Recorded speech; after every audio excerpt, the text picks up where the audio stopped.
Let us pray. Almighty God, we beseech you to behold with your abundant favor and blessings as your servants whom you have been pleased to call to leadership positions in this republic. We seek guidance to treat and consider all matters that shall come under our deliberation in so just and faithful a manner as to advance the peace, prosperity, and welfare of our country and of those whose interests you have committed to our charge. Amen.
Order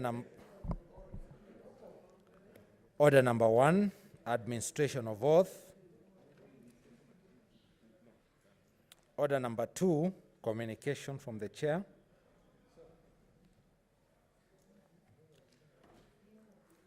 Order number 3, messages. Order number 4, petitions. Order number 5, papers.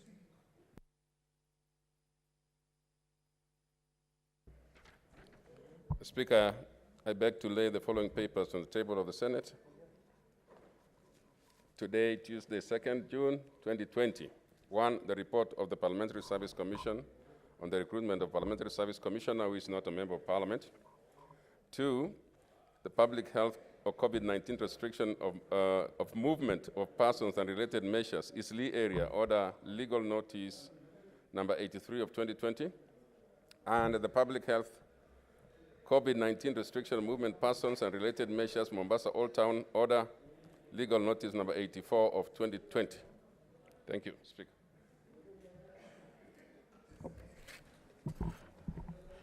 Honorable Senators, order.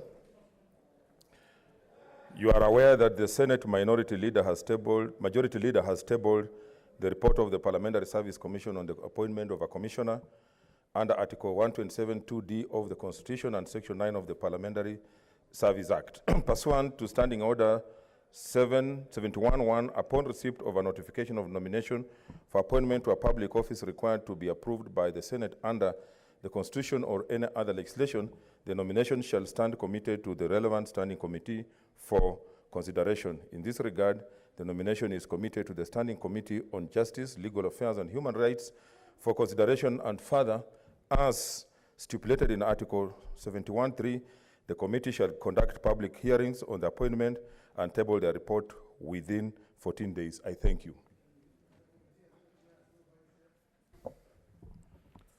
Order number 6, notices of motion. Order number 7, statements. What's your point of order, Senator Haniri? Mr. Speaker, I'm sorry to take you back. I'm just making an observation on the communication that you just made from the chair. And this is in regard to the appointment of a commissioner on the Parliamentary Service Commission. Mr. Speaker, you have sent this matter to a committee of legal affairs, and to the best of my understanding, this committee, the chair was de-whipped, the vice chair was de-whipped, so the committee has, as it is now, has no chair and a vice chair. And Mr. Speaker, the matter of approving the appointment of the commissioner is an urgent matter to us, and it has some timelines. Mr. Speaker, we would want to get your guidance on this particular item. Senator Malala. Mr. Speaker, I appreciate the concerns raised by my big brother, Senator Khaniri. Though, Mr. Speaker, committee is made up of members, and if the chairperson and the vice chairperson are not there, the members can still transact. So I think the matter is well placed, Mr. Speaker, and therefore we can continue. Check. Yes, Senator Khaniri.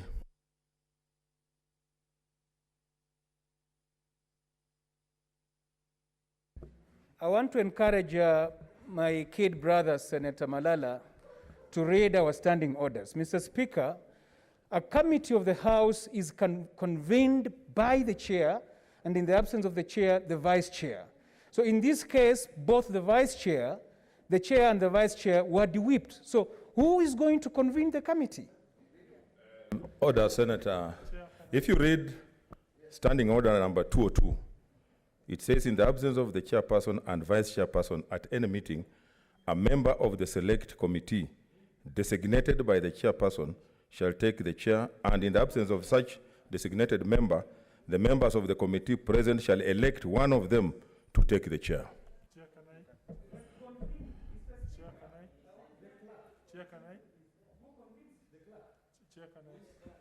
Senator. Mr. Speaker, please, Okay, I'm yes. just pursuing the same point. Yes, Senator. Mr. Speaker, I was seeking for your direction on this matter because the circumstances that you are describing is if the chair is there but absent. But right now, the committee has no chair, it has no vice chair. So we will need your guidance so that either you order for the committee to convene or ask the clerk to convene the committee. Otherwise, as it is now, there's no one to convene the committee. Senator Kangata, before I make a ruling. Yeah.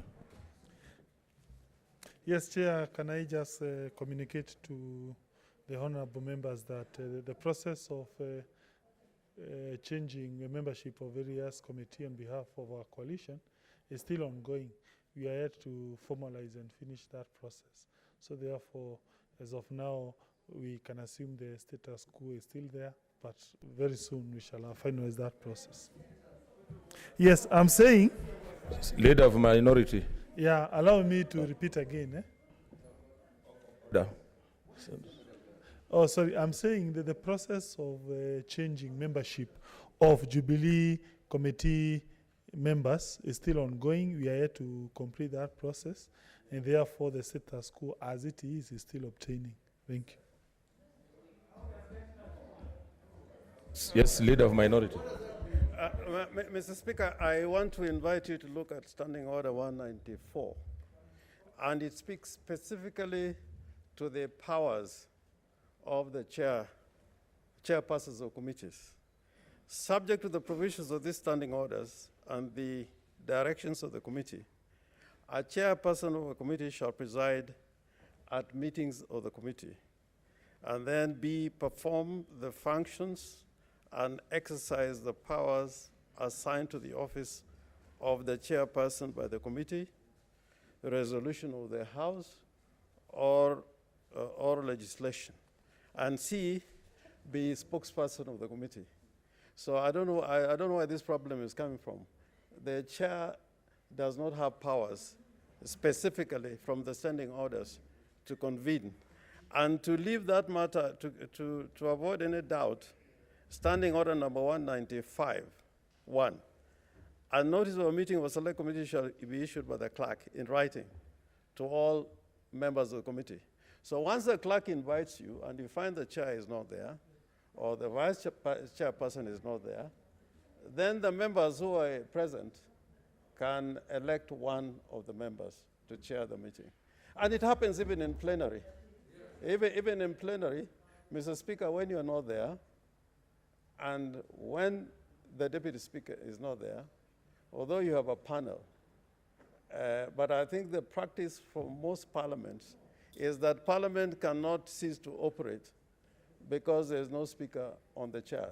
The plenary can decide and elect or choose one of their own to preside over the meetings. But this question, Senator Haniri's question would have been difficult if specifically the standing orders were saying that the chairperson is the person who convenes. And I'm looking for that standing order. Yes, Senator Malala.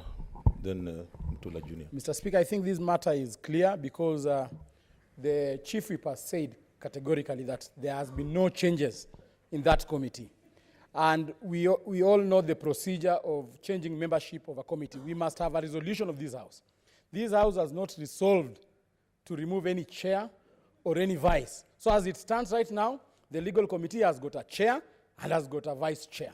So I think the matter is well placed in that committee. Okay. Let them transact. The rest are rumors. I wanted to make a ruling so that we make progress.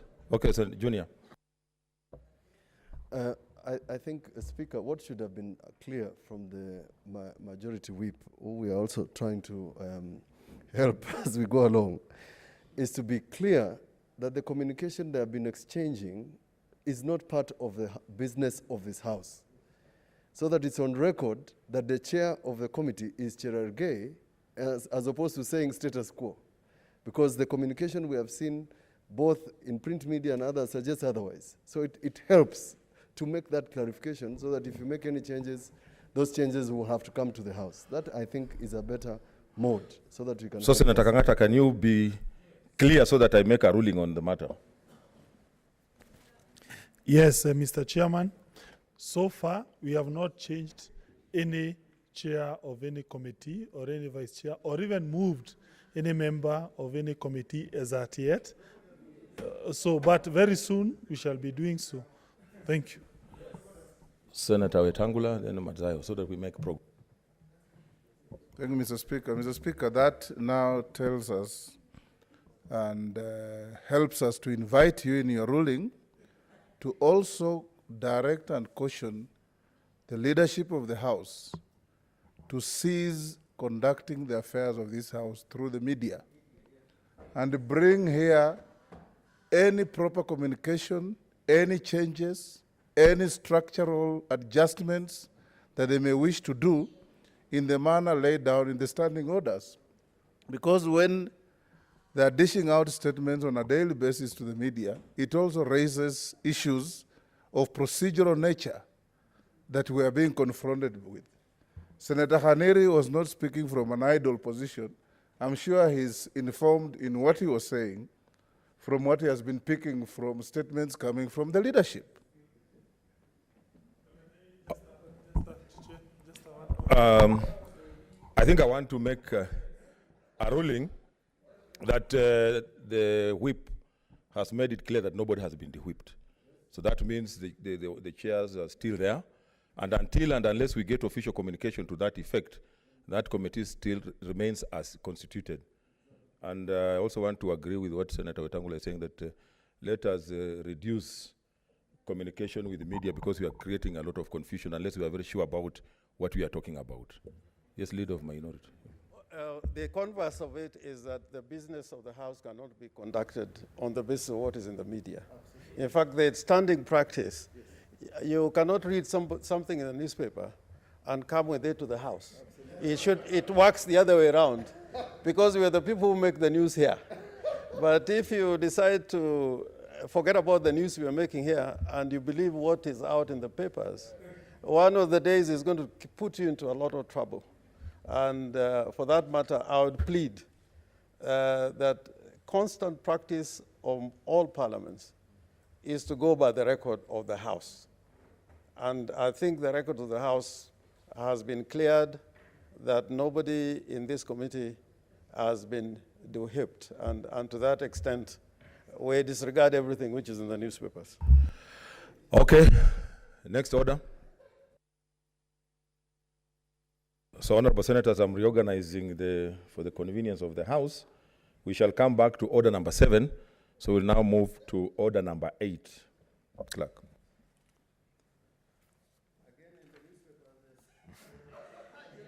Order number 8, election of the Deputy Speaker of the Senate.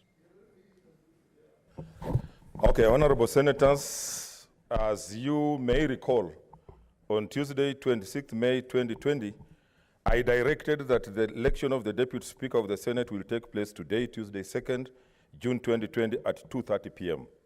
I also indicated in the communication that certain processes and procedures leading to the election of a Deputy Speaker were required to be completed in order for the Senate to proceed with the election.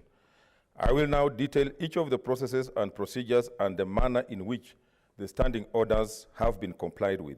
3, Standing Order 5 required the clerk by notice in the Gazette to notify and invite interested persons to submit their nomination papers for election to the office of the Deputy Speaker of the Senate.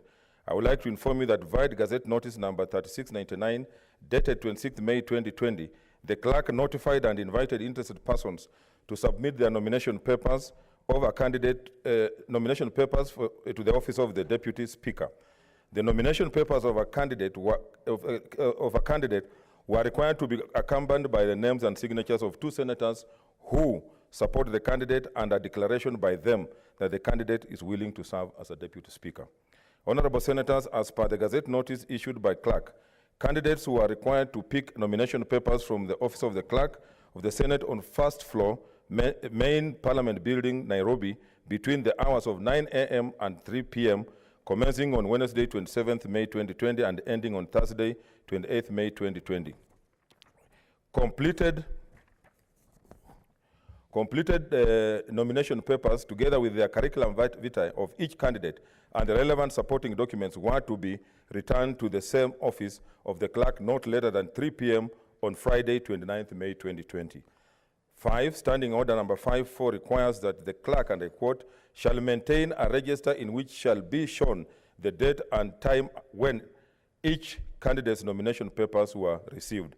I hereby confirm that the clerk of the Senate has maintained a register in accordance with that requirement of Standing Order number 5.4. Honorable senators, 6, I wish to report for the benefit of the House that 6 senators collected nomination papers from the office of the clerk. These were 1, Senator Charles Rubenson Kibiru, MP, 2, Senator Millicent Nyaboke Omanga, MP, 3, Senator Stewart Mwachiru Madzayo, MP, 4, Senator Professor Margaret Chepkoech Kamar, MP, 5, Senator Isaac Maigwa Mwaura, MP, and 6, Senator Judith Ramaita Pareno, MP. 1 senator, namely Senator Millicent Nyaboke Omanga, did not return her nomination papers.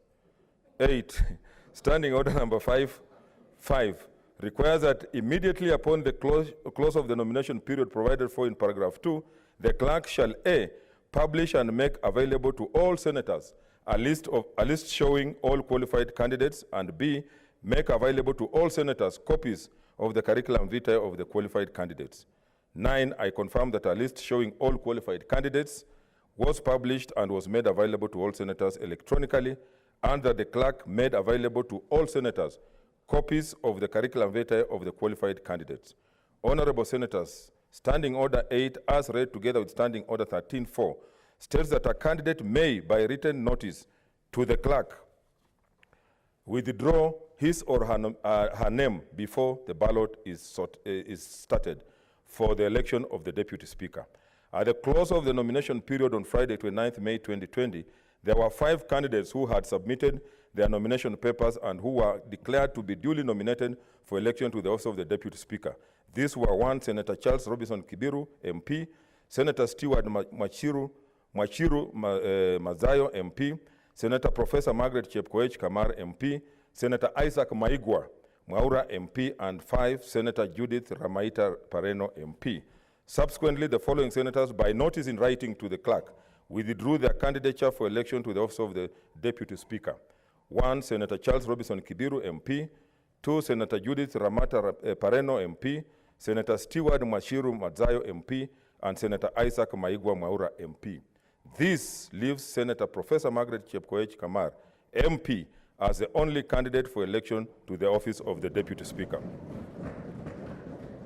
Honorable Senators, Standing Order number 11, as read together with Standing Order number 13.4, states that in the event that there is only one candidate who has been duly nominated for election as Deputy Speaker, that candidate shall be declared forthwith to have been elected Deputy Speaker without any ballot or vote being required, and the Speaker shall administer the oath or affirmation of the office of the Deputy Speaker in the presence of the assembled Senate. Accordingly, I hereby declare Senator Professor Margaret Chepkoech Kamar, MP, to be the duly elected as the Deputy Speaker of the Senate. Honorable Senators, we will now proceed to the swearing-in ceremony for the newly elected Deputy Speaker, which shall proceed as follows. When I call out the name of the Deputy Speaker, all senators shall rise in their places and shall remain standing during the ceremony. B, the Deputy Speaker will be escorted by 2 senators in procession to the swearing-in arena.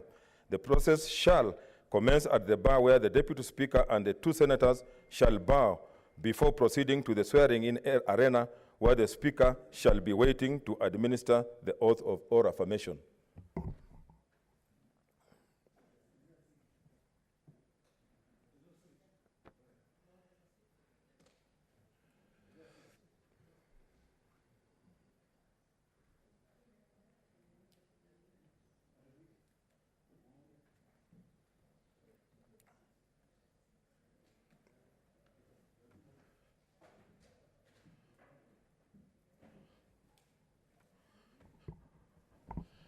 Okay. On arrival, the Deputy Speaker shall be introduced to the Speaker, who shall administer the oath or affirmation. D, immediately upon being sworn in, the Deputy Speaker shall proceed to sign the oath book in the presence of the Speaker. E, thereafter, the Deputy Speaker shall be escorted back to the bar by the 2 senators who together with her shall bow and resume their seats. All senators shall thereupon resume their seats to end the ceremony. 6, we shall now begin the swearing-in ceremony. Senator Professor Margaret Chepkoech Kamar, I thank you.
Mr. Speaker, sir, I beg to introduce the newly elected Deputy Speaker of the Senate, Senator Professor Margaret Kamar.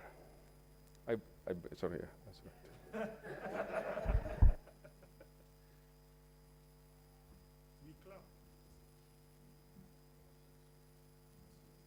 Are you going to swear? I'll swear.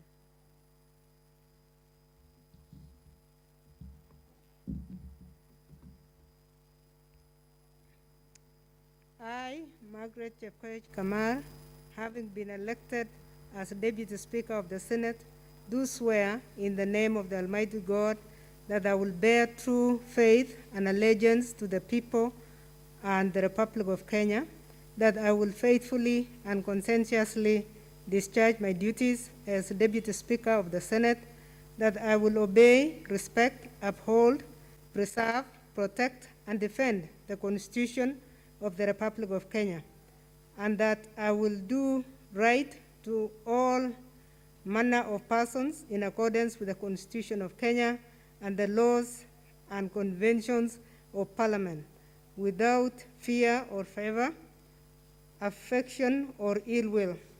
So help me God.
You may now resume your seats.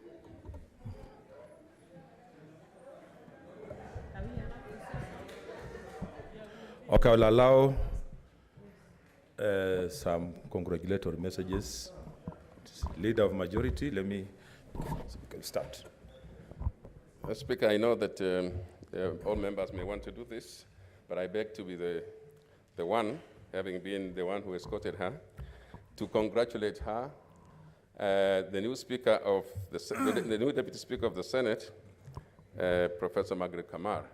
And I can say, Mr. Speaker, that we want to thank Professor Kamar for what she has been in this House, and not only in this House, but in her political life, in all her, whatever she has done, she has the trust of the members, and I believe, Mr. Speaker, that she's going to complement the Speaker in your work and make sure that your work is done and done well.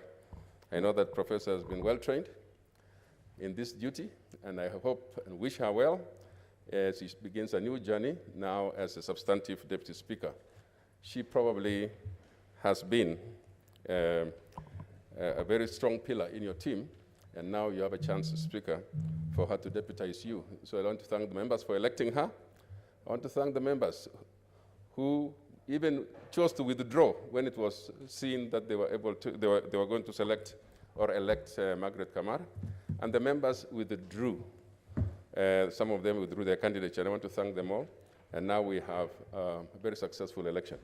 Thank you, Mr. Speaker. I just think everybody can have a chance, but I just wanted to take that first opportunity. Thank you. Senator Were.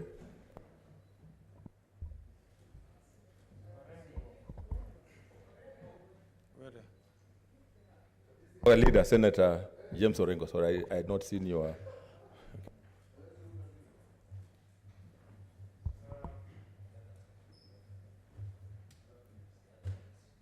Switch off the other mics. I've already picked those who want to speak. Mr. Speaker, I also want to congratulate Professor Margaret Kamar for being elected as Deputy Speaker. And she comes to this office with a wealth of experience and knowledge. She's a distinguished professor. She has taught many people and even employed many people, including in this house, in academia, and other fields of scholarship. She has been a cabinet minister. She has been a member of the National Assembly. She's been a senator now, and also in the speaker's panel.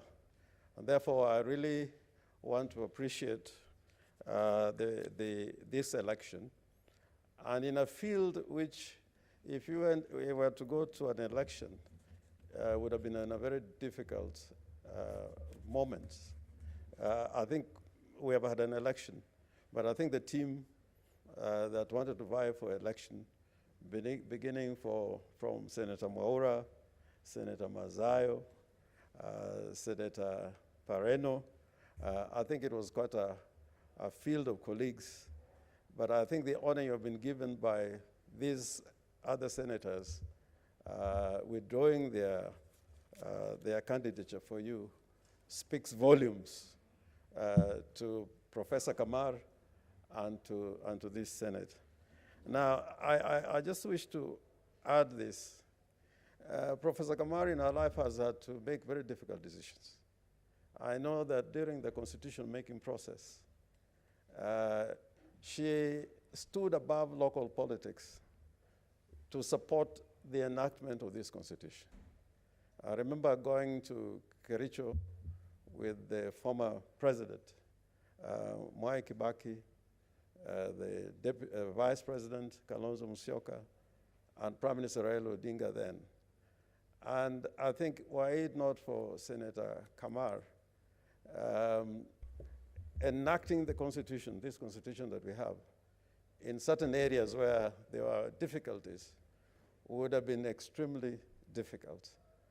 And now that you are elected at this historical moment, yesterday we had speeches about a historical moment. I think it speaks volumes of the task that faces you ahead, together with Senator Kenneth Lusaka, our speaker. And finally, I want to finish by saying this. In Kenya's politics, there is one syndrome that is disturbing many of us, which gladly Senator Kamar doesn't suffer from. Is the syndrome that Martin Luther King described as the drum major instinct, which means the desire to be number one. And I think, Senator Kamar, in your life, you have always been number one by becoming number last. And you emerge from the bottom of the field because you have never had this instinct, this drum major instinct. When we gather anywhere as politicians and there's a camera around, you can see a stampede to be on the front row. I can assure you that Senator Kamar would normally be at the back waiting for a chance, and if she doesn't get it, she will always bid for her time. So I hope that those who have this instinct, the burden of unbridled ambition, will bear out this phase in Kenya that we're entering into, so that righteousness and love for one another will determine how we are going to deal with the affairs of this nation. Otherwise, if you're going to be a drum major for justice, and be a drum major for love, and be a drum major for righteousness. I thank you, Mr. Speaker. Senator Kangata. Yeah, Mr. Speaker, let me take this opportunity to congratulate Professor Kamar. And for me, Mr. Speaker, what the Senate has done is an appreciation that we support the concept called gender equality. We do support women. Mr. Speaker, sir, she is now the only Deputy Speaker, both in Senate and also the National Assembly, who is a woman and also a professor. To me, today, Mr. Speaker, sir, the millions of women out there who are watching us, the millions of girls who are in high school, in primary school, they do now have a role model in Professor Kamar.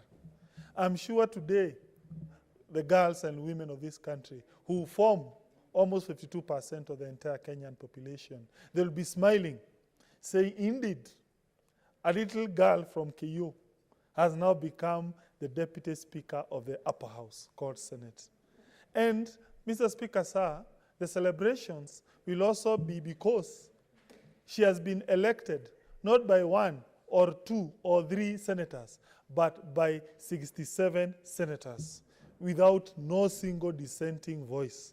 Congratulations, Professor. But also, most importantly, Professor, I am very happy by your academic achievement. You have never gotten a position by tokenism. It is because of your sheer hard work. I have seen your CV. You have a Bachelor of Science in Agriculture and Soil Management. You went on to get a master's degree. You went on to have a PhD abroad. You decided not to stay abroad in Canada. You came back in Kenya. You went to Moi University, not University of Nairobi, which is the pioneer university. You went back to your people of Rift Valley. You went on to become a pioneering university administrator back there in Mashinani in Rift Valley. You built Moi University from the scratch. Then thereafter, public service called you. You were elected. When you came to the National Assembly, it was very clear you became a member of the Speaker's panel. Then thereafter, you got elected, not appointed. You got elected again to become a senator of a very, very important county in Rift Valley. Now here you are. You have become our deputy speaker. We are so proud of you, and I know girls out there and the women are going to celebrate you. Finally, we had before we had this motion, there was a discussion concerning what changes Jubilee may do. But let me say that we want to thank all senators who have been very strongly supportive of Kamar. Those who withdrew from this race, both from the other side, my brother Justice Madzayo, also my sister Wakili, she also withdrew from the other side. My brother Mwaura, and also Senator Kebiru. You are very competent and capable senators, but I know you withdrew because you believed my sister Professor will do a very good job. So therefore, congratulations, and we shall support you also in other endeavors. Thank you. I see a lot of interest, so I'll limit to 3 minutes. I already have your name, so I'll give you an opportunity. All of you will get an opportunity to talk. Senator Mutula Kilonzo Jr. Then we'll have also the people in the outside chamber. Prepare Senator Ochilo Ayako to come closer. Thank you, Speaker. I'll use 3 minutes or less. I'd like to congratulate Senator Margaret Kamar for this momentous election as a Deputy Speaker of this House. I will not repeat what other members have said, but it's an opportunity for you, Speaker, and the Deputy Speaker to get the bearings of this Senate back to where it was. I hope that the act of some of our colleagues withdrawing from this contest is an act of showing that all of us can work together. I hope the majority side can be magnanimous enough to the minority side so that we can offer leadership from both sides of the House, particularly in the constitutional dispensation that is coming up. As you consider these changes, we want to see a little more give and take in terms of leadership of this House. Senator Margaret Kamar might not speak as loudly as some of us speak, might not shout on top of our lungs like a lot of people speak, even from our own county and region. And I agree with Senator Orengo that Senator Margaret Kamar has distinguished herself as a leader. In fact, very few of us can hold a candle to, because if you look for something in Margaret Kamar that would divide this Senate or divide this country, not a single statement has been made either earlier or even in this dispensation. So Senator Margaret Kamar, we are also counting on you to offer that sort of leadership where all of us speak with one voice and all of us return the stature of this Senate to a true upper house in act and deed. Thank you. Senator Chilayako.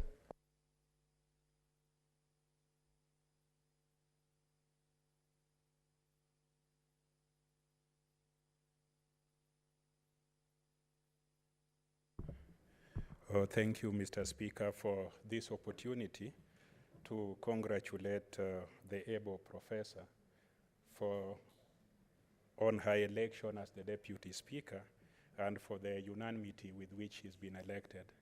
I just want to offer two suggestions with all humility. One, Professor, you come to this office knowing that this has been a very divided house. This house has been acrimonious in its posturing. This house has been disunited. You have seen the unanimity with which we have elected you. I want to suggest to you, do as best you can, bend backwards, bend sideways, to ensure that either side or both sides are talking to one another. I also want to offer my second and last suggestion, because other members are interested, that ladies are considered marginalized in this country, irrespective of how learned and educated you are. You have known the struggles through which you have gone to get to the position you are.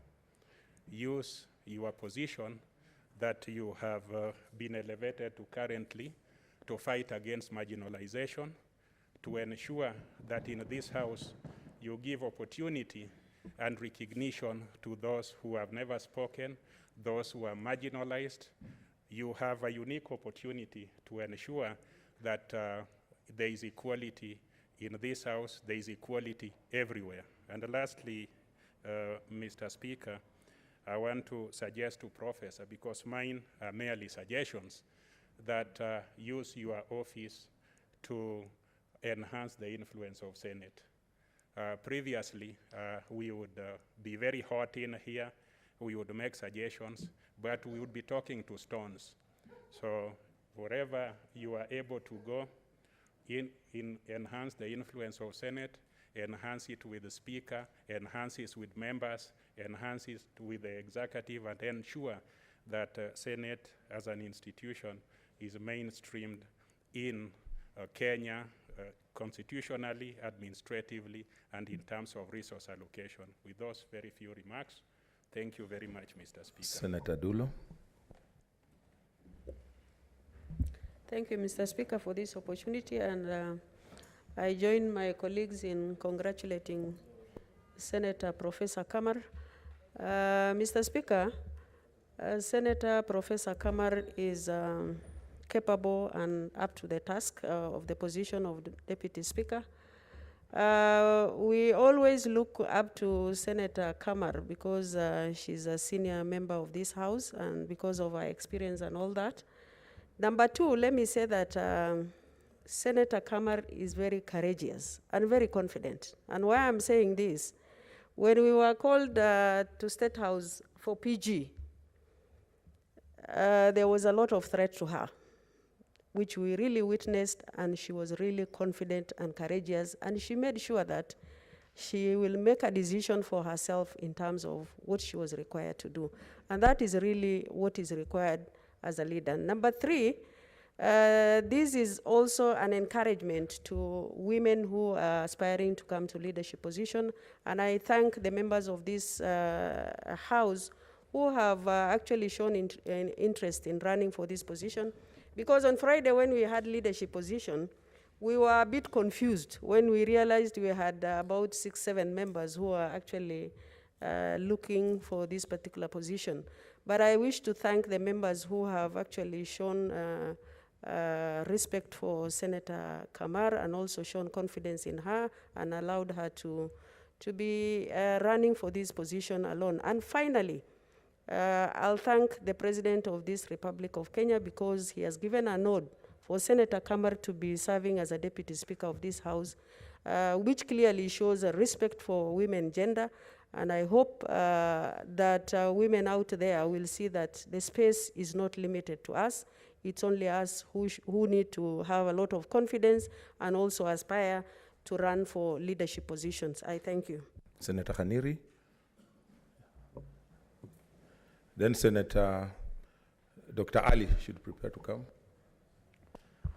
Mr. Speaker, I want to thank you for the opportunity and at the very onset, join my colleagues who have spoken earlier to pass my message of congratulations to the Senator for Uasin Gishu on her elevation to the new position. Mr. Speaker, I have known the Senator for Uasin Gishu since the 8th Parliament, where we served together in the National Assembly. As Orengo stated, she's been a minister, cabinet minister, served in the National Assembly and now in the Senate. Therefore, she brings to the office of the Deputy Speaker a wealth of experience.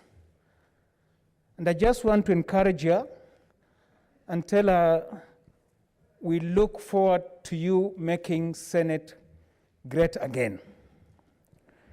I have a lot of confidence in you. I know it is a good choice that we've made.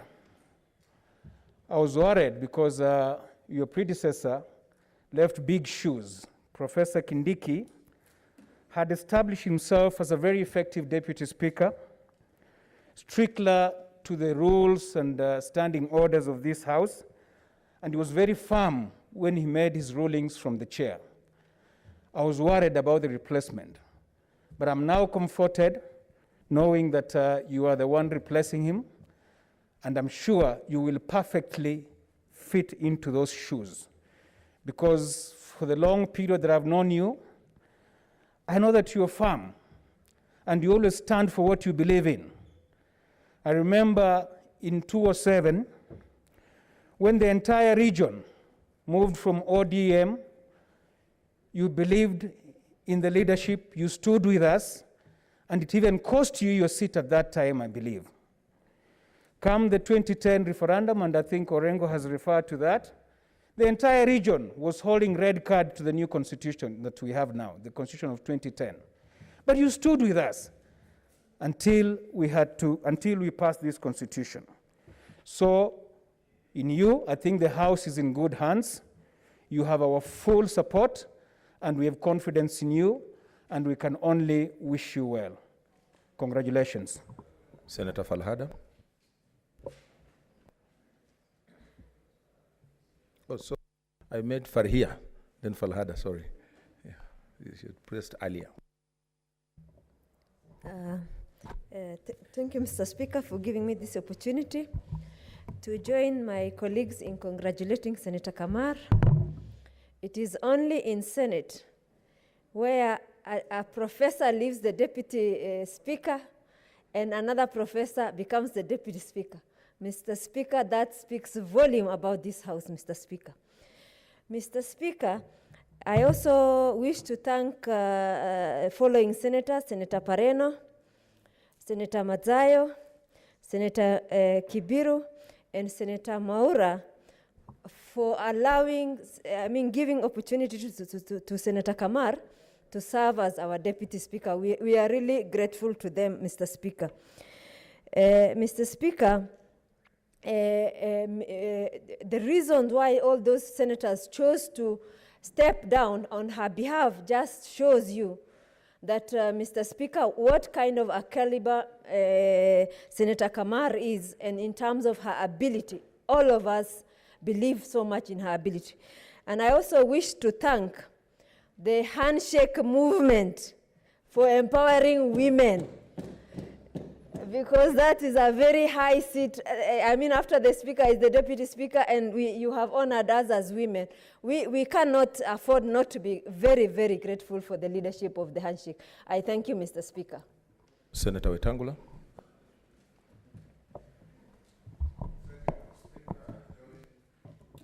You and the whole House in congratulating Senator Professor Margaret Kamar for her election unopposed as our Deputy Speaker, replacing another very illustrious professor, my colleague and former employee in my law firm, Professor Kindiki. Mr. Speaker, Professor Kamar is a woman of great distinction. Alongside Senator Dulo and Senator Kihika, they came to this House in this Parliament as the only women who competed for election and defeated men and were elected to come to this House. I have served with Senator Kamar in cabinet, and like Senator Orengo said, She's highly conscientious, she's patient, and she makes decisions out of reason.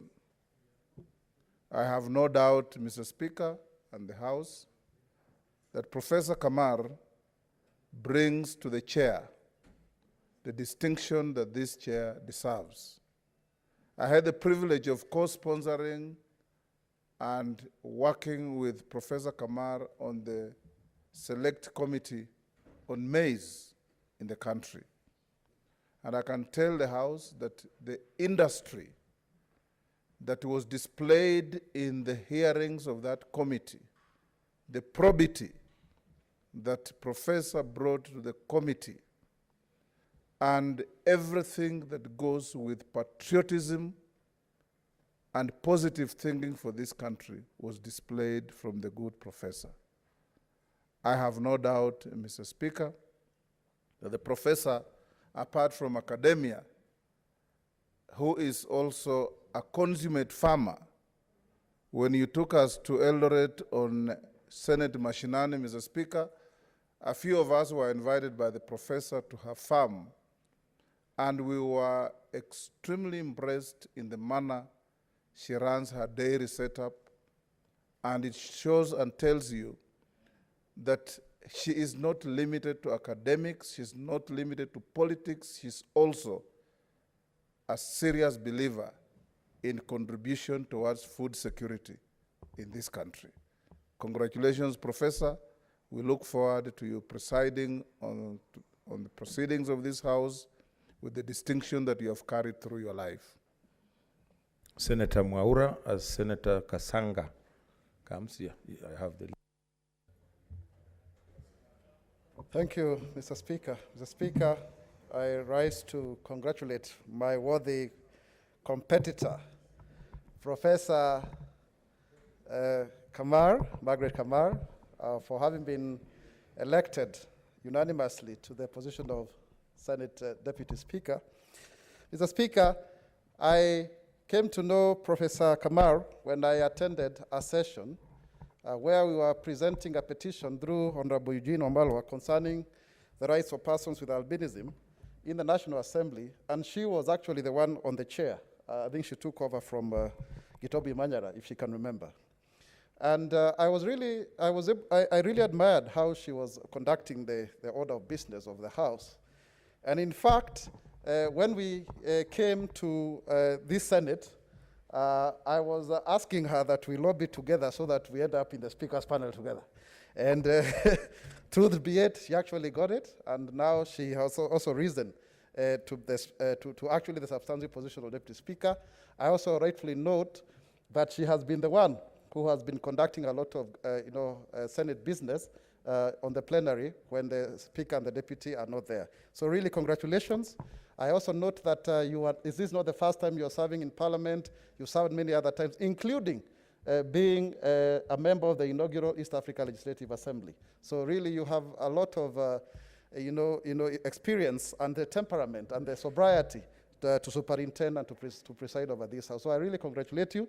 And also, having said that, I want to say that my bid actually, espoused the aspirations of younger people. I was the youngest in that group of 5.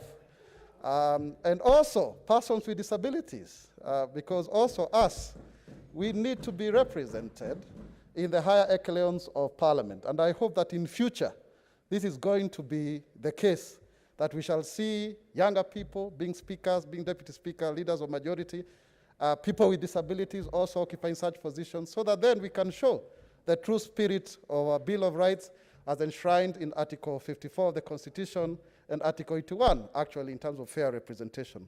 But Mr. Speaker, I want really to say also thank you for all the senators who believed in me, actually, who actually were telling me to go on when resignation started coming down. I was the last one to be left standing. I even remember the clerk of the Senate asking me, please, I need your formal withdrawal because I'm printing the ballot papers. But I had to follow the decision that we have made, and also thank the Jubilee Party and everybody else and our supporters out there. I know I'm still young. I will live to fight another day. Thank you. Senator Petronila Were. Thank you, Mr. Speaker. I would also like to join my colleagues in expressing my message of congratulations. Sorry, I went to pass a message of condolence this afternoon at Honorable Savula's place after he lost his father, so that's why the word is in my mind. But a message of congratulations to Senator Margaret Kamar, my great friend, my mentor. I was with her in the ad hoc committee on maize, and I saw her commitment. She taught me commitment, and we worked very well on that committee. Mr. Speaker, this win is a deserved win for Senator Kamar.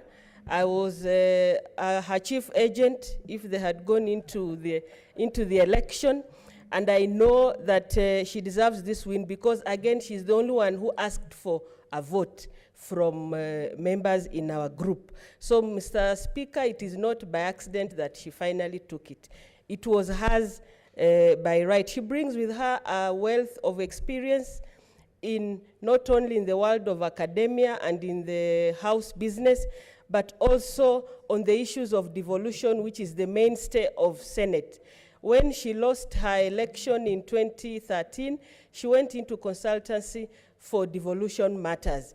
And she went around all counties talking about devolution, strengthening devolution, and many counties are using that knowledge she impacted on them to strengthen devolution. With her as the Deputy Speaker, we are sure that we shall do a great job as the Senate in protecting counties and their governments. Congratulations, Prof. And I look forward to working with you and continuing to learn more from you. Thank you for your inspiration. Senator Naomi Wako.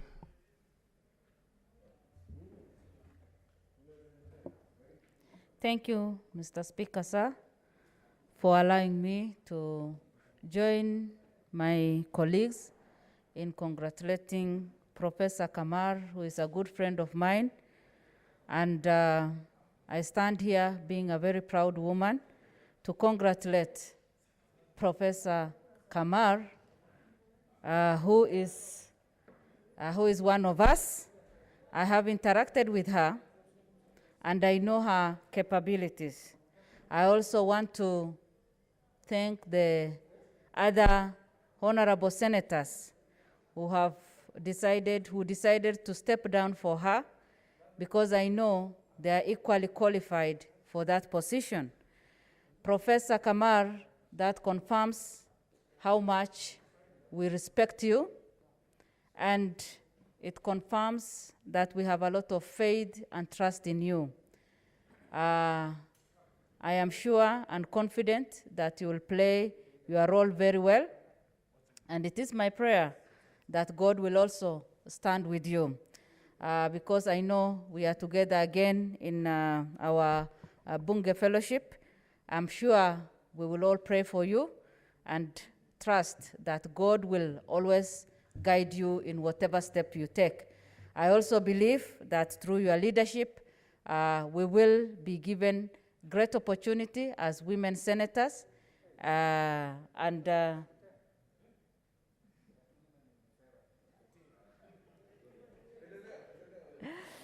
yes, I believe that you will give us great opportunity, because we always fight for ourselves. I believe you will give us, your presence there will give us another opportunity to serve Senate in a better way.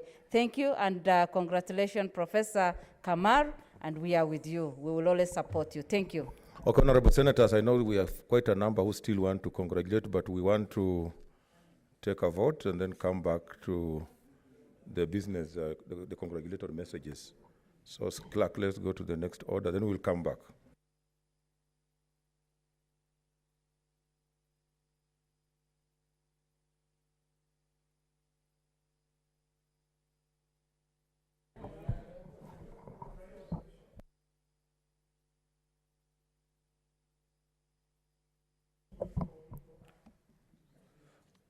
Order number 9, the Pandemic Response and Management Bill, Senate Bills number 6 of 2020, second reading, division.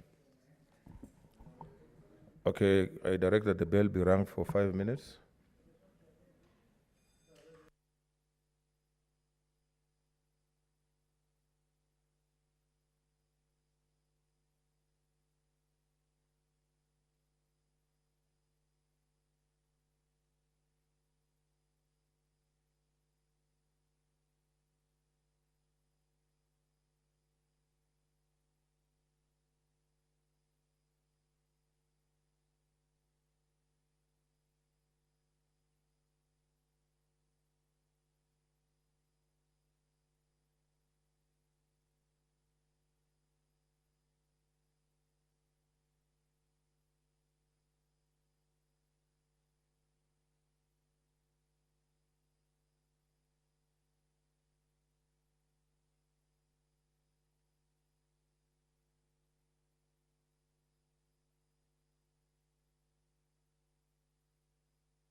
And Kangata, wear your mask.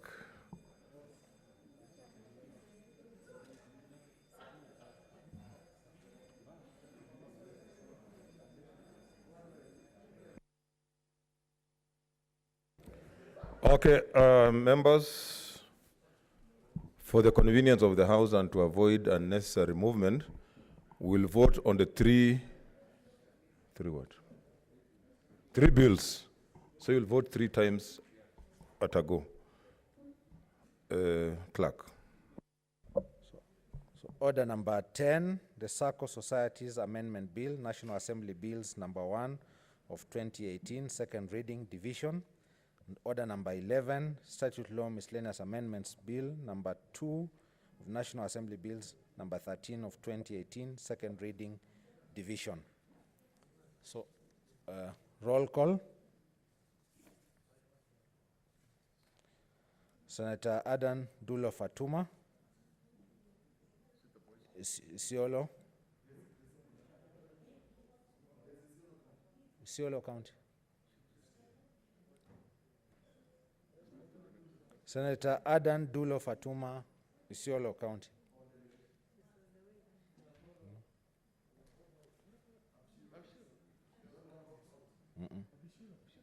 She's there. She's on the other side.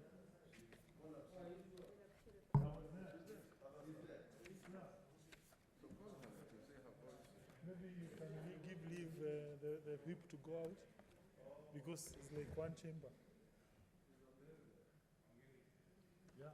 Senator Ali Abdullahi Ibrahim, Wajir County. What's your point of order? Yeah, Mr. Speaker, I seek your directions. Now that they have closed this place, it needs to be opened. We assume this chamber extends up outside there, particularly for the whip, so that she can go and bring those senators who are there. Like She can go. You are a lady or a... Not me, the deputy. Deputy whip, okay. Yeah, that's why I didn't draw the bus, because I know there's an extension. Yeah. Okay, that's okay. Yeah. They can come near so that when they are cold, they just appear, then they observe the spacing. Those who are out, like I can see Abshiro. Let's proceed, clerk.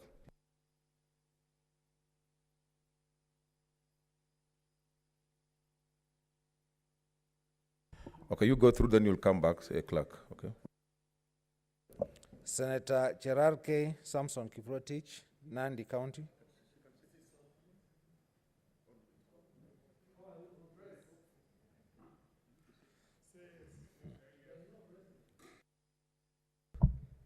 Yes. Senator Adan Dulo Fatuma, Isiolo County. I vote yes on behalf of the delegation. There are 3 bills. Yeah.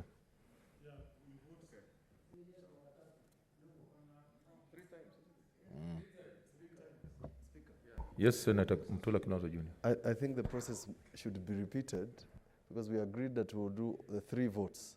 So therefore, the 3 bills must be specifically mentioned to the senators, so that they know what they're voting for. Thank you.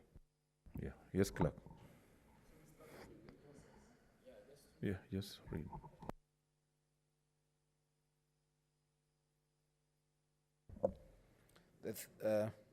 The 3 bills are the Pandemic Response and Management Bill, Senate Bills number 6 of 2020, second reading, division. The Circle Societies Amendment Bill, National Assembly Bills number 1 of 2018, second reading, division. The Statute Law Miscellaneous Amendments number 2 Bill, National Assembly Bills number 13 of 2018, second reading, division. So roll call. Senator Adan Dulo Fatuma, Isiolo County. I vote yes. For the 3. Yeah. I vote yes. I vote yes. 3. Senator Ali Abdullahi Ibrahim, Wajir County. Yes, leader. Sorry, Speaker, can we just make it easier? That once you say 1 yes, it means for 3. Or you say, I vote yes for the three, so that you know, it's funny when you say yes, yes, yes. You know, yes. I think it's easier to say I vote yes for the three bills. Yeah, so directed. Further point of order. Yes, Senator Wetangula. Mr. Speaker, for purposes of record and avoiding the risk of any challenge from any busybody, you can't call Senator Fatuma Dulo and then Senator Halake votes. Senator Halake should explain that on behalf of the Isiolo delegation, I vote yes. She Did she say that? She said that. I didn't hear. I'm so sorry. Okay, she said that. I didn't hear that. Okay, let's proceed. Senator Ali Abdullahi Ibrahim, Wajir County. Senator Cherarke Samson Kiprotich, Nandi County. I vote yes. For the three. Okay, yeah. Senator Cheriot Aaron Kipkirui, Kericho County.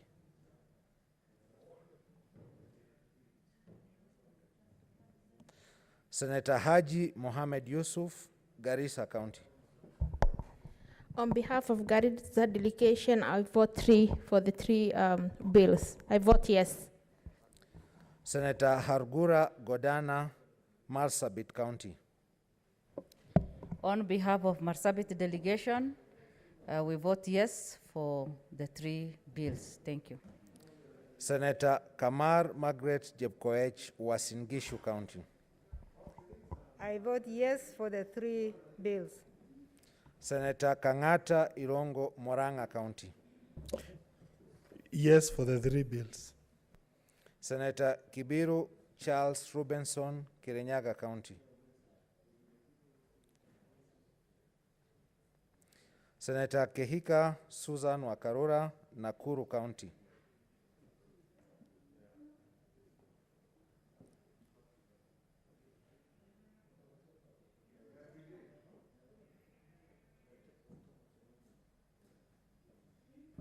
I vote yes on behalf of Nakuru delegation for the three bills. Senator Kimani Wamatangi Paul, Kiambu County.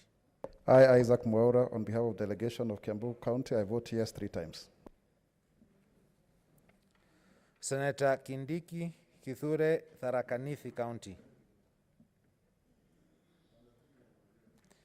Senator Kirenyaga Ephraim Mwangi Maina, Nyeri County.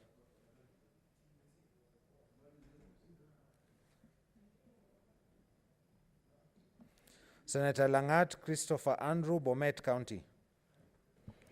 I vote yes for the three bills. Senator Lelegwe Steve Tumbesi, Samburu County. What's your point of order, Senator Khaniri? Mr. Speaker, sir, I know the names always appear in alphabetical manner. That thing the clerk seems to have skipped my name. Okay, clerk.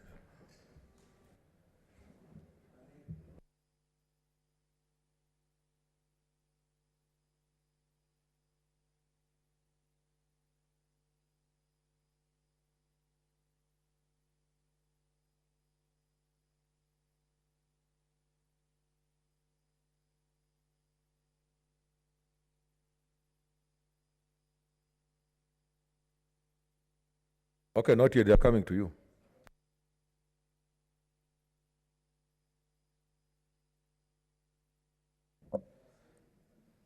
Senator Lelegwe Steve Tumbesi, Samburu County.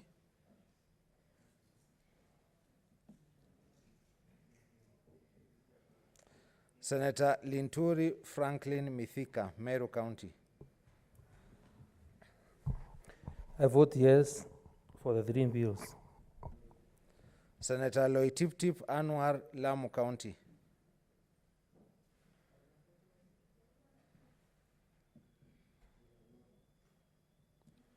Senator Mahamud Mohamed Maalim, Mandera County.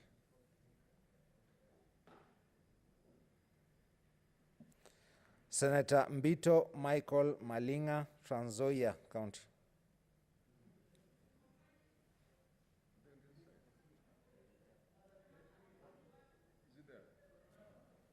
Senator Moi Gideon Kipsielei Towet, Baringo County.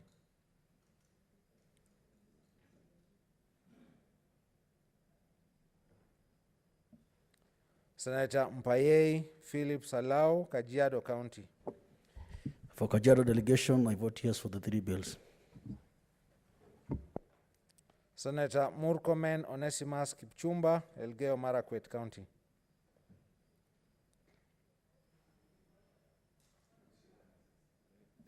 Senator Mwangi Paul Githiomi, Nyandarua County. I vote yes for the 3 bills. Senator Nderito John Kenywa, Laikipia County.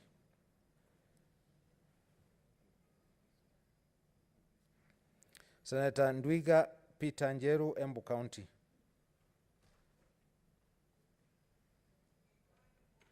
Senator Pogisio Samuel Losuron, West Pokot County. Yes for all 3 bills. Senator Sakaja Johnson Arthur, Nairobi County. On behalf of Nairobi delegation, I vote yes for all the 3 bills.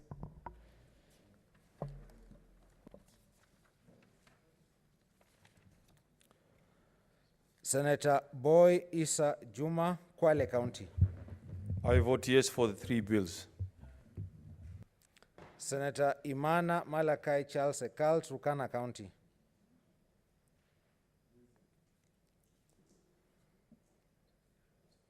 Senator Kabaka Boniface Mutinda, Machakos County.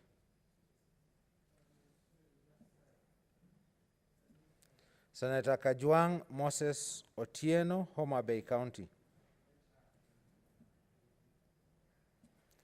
Senator Haniri George, Vihiga County. Mr. Speaker, I vote yes on the 3 bills. Senator Mazayo Stewart Mwachiru, Kilifi County. I vote yes for the 3 bills. Senator Malala Cleophas Wahungu, Kakamega County.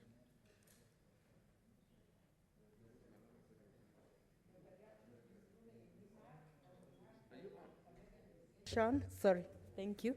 Honorable Speaker, Dr. Gertrude Msuruve Enima, on behalf of Kakamega delegation, I vote yes for the 3 bills. Senator Mbogo George Ochilo Ayako, Migori County. Mr. Speaker, sir, I vote yes for the 3 pieces of legislation or bills, Mr. Speaker. Senator Mogeni Eric Okongo, Nyamira County.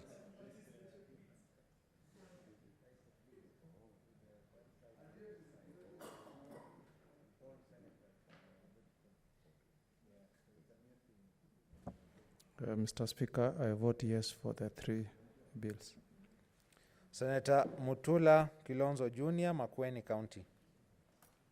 Mr. Speaker, I vote yes for the 3 bills. Thank you. Senator Mwaruma Jones Mwashushe, Taita Taveta County. Mr. Speaker, I vote yes for the 3 bills. Senator Mwenye Haji Mohamed Faki, Mombasa County. Mr. Speaker, sir, I vote yes for the 3 bills. Senator Olekina Ledama, Narok County.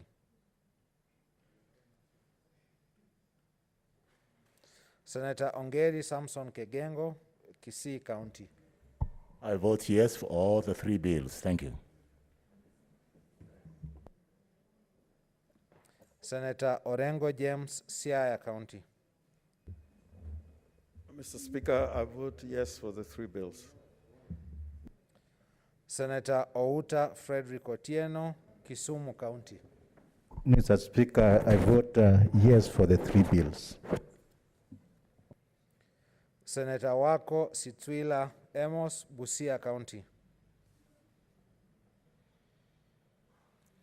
Senator Wambua Enoch Kio, Kitui County.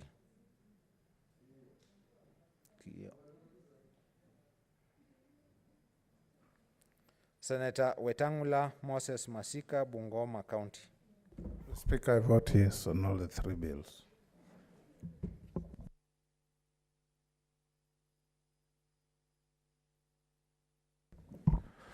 Okay, just run through it again, just in case somebody missed out, to be sure, quickly.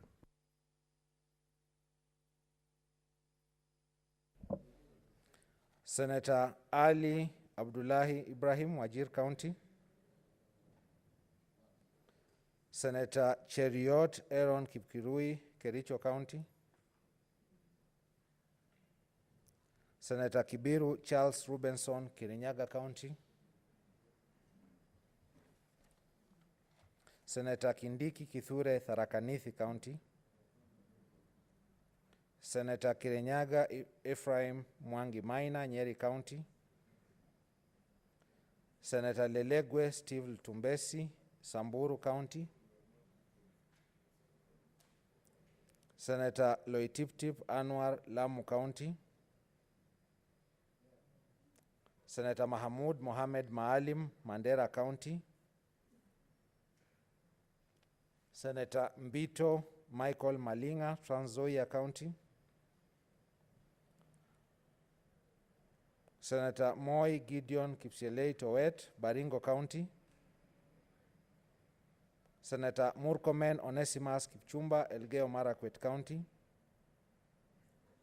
Senator Nderitu John Kinyua, Laikipia County.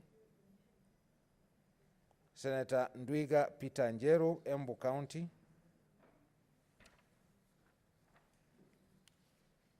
Senator Wario Golich Juma, Tana River County.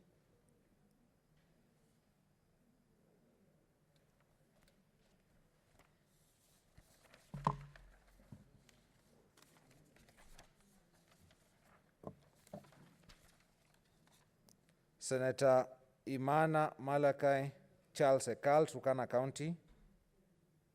Senator Kabaka Boniface Mutinda, Machakos County. Senator Kajwang Moses Otieno, Homa Bay County. Senator Olekina Ledama, Narok County. Senator Wako Sitwila Emos, Busia County. Senator Wambua Enoch Kio, Kitui County.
Okay, order, honorable senators.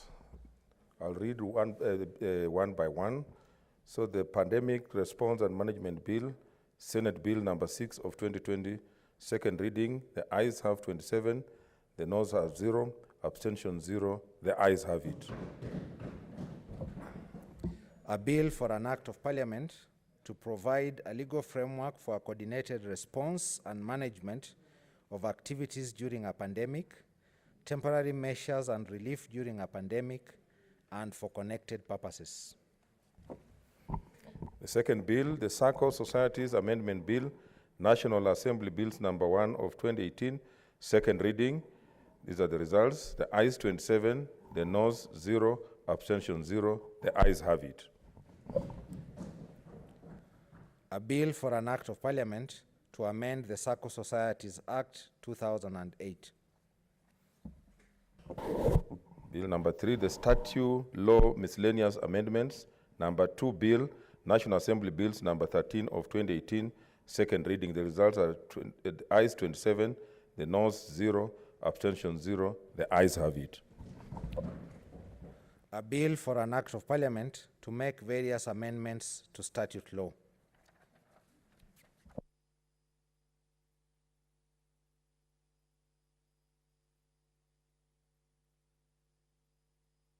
Okay, that is the end of the division, so we'll go back to those who are listed here to congratulate the new Deputy Speaker, and that's Falahada Imda.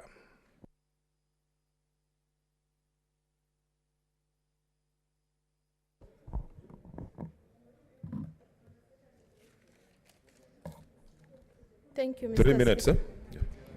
Thank you, Mr. Speaker, for giving me this opportunity to congratulate my sister, Senator Professor Kamar, on the position of Deputy Speaker. I'm sure she is capable of doing anything. She is a woman, she is a strong woman. She is a definition of a strong woman. Because of her professionalism, she will deliver well. Allow me, Mr. Speaker, before I sit down, to quote Margaret Thatcher's quote, which she says, in politics, if you want anything said, ask a man. If you want anything done, ask a woman. Congratulations. Thank you. Senator Faki.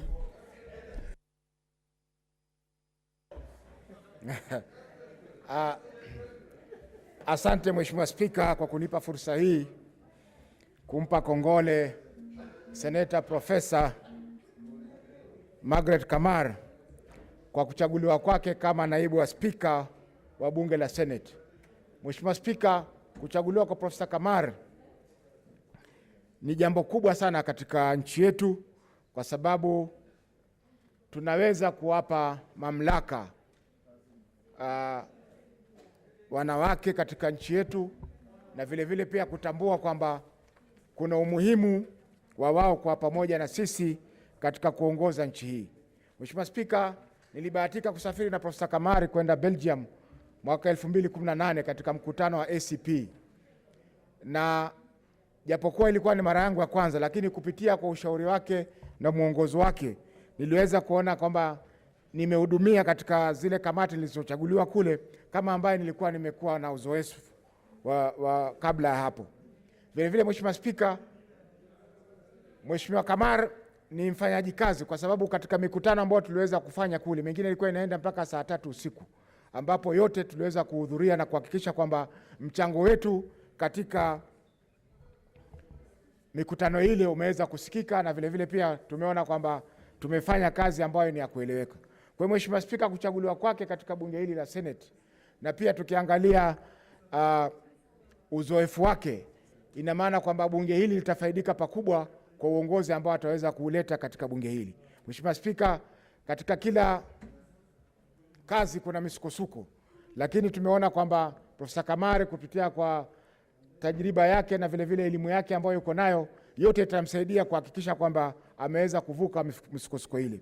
Vile vile Mheshimiwa Spika, ningependa kuwapa kongole wale wote ambao walikuwa wamejitokeza kuwania kiti cha naibu wa spika, na wote kama maseneta ni watu ambao wanaweza kufanya kazi hiyo, lakini wakaamua wakaona kwamba Profesa Kamar anafaa zaidi kuliko wao. Kwa hivyo wao pia tunawapa pongezi kwa uamuzi wao, na sote katika bunge la Senate tutaweza kushirikiana pamoja kuhakikisha kwamba maslahi ya wananchi wa Kenya, maslahi ya kaunti zetu yanawekwa mbele. Asante Mheshimiwa Spika. Senator Kwamboka. Thank you, Mr. Speaker. Let me add my voice on congratulating Senator Kamar for getting another role as the Deputy Speaker of this House. Mr. Speaker, Senator Kamar is a very composed lady, very brilliant, and she has already shown the commitment when she chairs that chair, Mr. Speaker. Indeed, today is a great day for the women of this country for having one of us being there. And there is a saying which says, the strength of a woman and what a man can do, a woman can do better. Congratulations, Senator Kamar. Senator Falhada. No, sorry, Abshiro. Sorry. Thank you, Mr. Speaker. Mr. Speaker, as you can see, we have even moved into the main chamber because we're very excited as women to be celebrating our sister, Professor Margaret Kamar. I would like to join you and the rest of the senators to congratulate her and to really tell her that just how proud we are as women and as women and girls of this country to know that we have someone like her that we can look up to. But Mr. Speaker, Senator Professor Kamar is not just a role model for ladies and girls. She's actually going to be a big role model for the men, not just in this chamber, but of this country. She will teach a lot of us and a lot of our men also what it means to put somebody else loudly and hugging people. But we know when COVID is over, we should be able to even celebrate such times. So we will be able to celebrate. So I want to assure this House,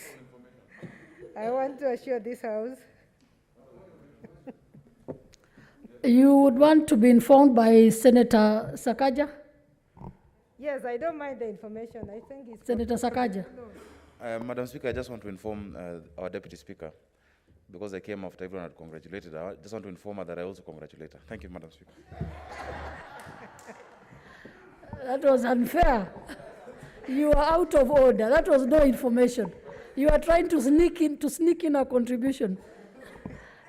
Senator Professor Kamar, kindly proceed. Senator. It always feels good to get congratulations from Nairobi.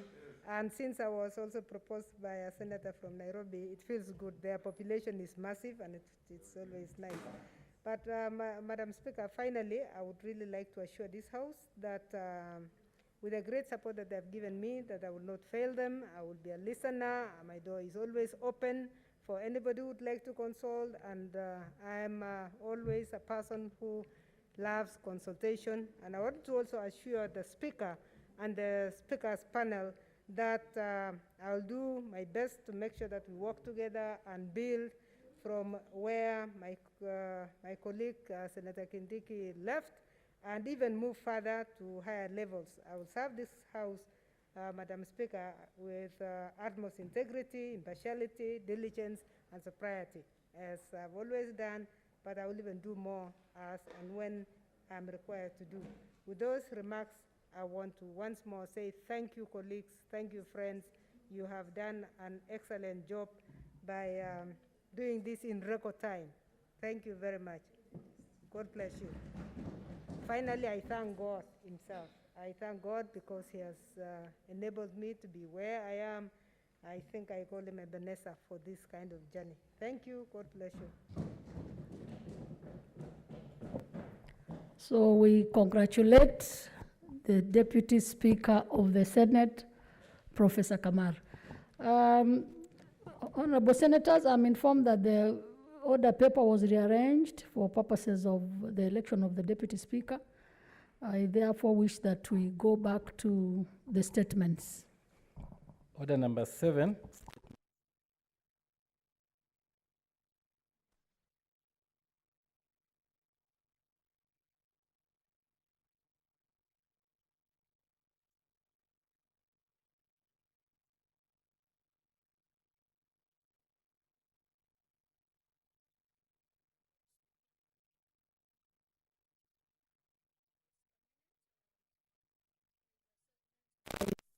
Senator for Nandi County, Senator Samson Cherargei. Thank you, Madam Speaker, for this opportunity. Mine is a request for statement on extrajudicial killings by the police of Kevin Kipchumba and Boniface Kiprotich in Tabolwa Village, Nandi North Masab constituency in Nandi County. Madam Speaker, I rise pursuant to Standing Order 48-1 to seek a statement from the Standing Committee on National Security, Defense and Foreign Relations concerning extrajudicial killing of Mr. Kevin Kipchumba and Boniface Kiprotich in Tabolwa Village in Masab constituency, Nandi County, during skirmishes along at the Nandi-Kakamega border. In the statement, the committee should, 1, explain why the police use excessive force by shooting and killing the 2 unarmed men who pose no threat to them. 2nd, state why it has taken the police more than 3 days or even more after the killing of the 2 men to arrest the police officers responsible for the killings and record the statements with the from witnesses. 3rd, Madam Speaker, state measures the government has put in place to ensure that the families of the bereaved are compensated, including payment of mock charges and hospital bills for the 5 people injured during the incident. 4th, state the actions taken by the national government to ensure the families of the deceased and those injured in the shooting get justice. And finally, outline the measures, if any, that the government has put in place to resolve the long-standing boundary dispute between Nandi and Kakamega counties, putting into consideration efforts to encourage communities living in the area to remain peaceful. Madam Speaker, I would want, because this is a matter that is urgent and very alive, and there is a lot of tension along the border of Kakamega and Nandi. Madam Speaker, I request from your indulgence from the seat that the Committee concerned of National Security, Defense and Foreign Relations should come up even as soon as next sitting, or even in the next few days, to get the report from the IG, the DCI, and the DCI and IG, and even the IPOA, the Independent Policing Oversight Authority. Because, Madam Speaker, if we need to address that issue as soon as possible, so that we can allow people to see that justice is being done, and therefore it can allow us to calm the communities. Finally, Madam Speaker, allow me to implore and request our 2 communities that live along Kakamega and Nandi border to continue remain peaceful coexistence as we try and address this travesty of justice, so that all the police officers that were involved in these extrajudicial killings can be. And I think it is very sad, Madam Speaker, even as we continue with a fight against COVID pandemic, and as much I know there are many Kenyans who have been killed allegedly by the police or Trikahapi police officers or rock officers over the past few days because of, I have seen there are over 10 so far. I know the number is quite high. It was reported even in the New York Times earlier last month. Madam Speaker, I think this is an issue that the chair, and I'm happy the vice chair, the Nairobi Senator, Johnson Sakaja is here, the vice chair of the committee should be able to come up with the issues. Senator Cherargei, I am aware that Senator Sakaja had since resigned from that committee, and is not therefore a member of the, he's not the vice chair of that committee. Thank you, Madam Speaker. I didn't know, with media reporting everything, it has not come to my attention, but I thank you for that information. Senator Sakaja.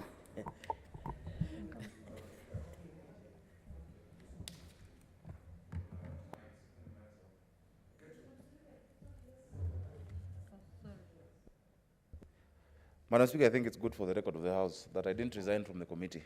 I resigned as vice chair so that I can give opportunity to others, but I was de-whipped from the committee by the previous regime in the Senate. I just resigned and I wanted to remain as a normal member, but I was de-whipped by the former leadership of the majority side in Jubilee.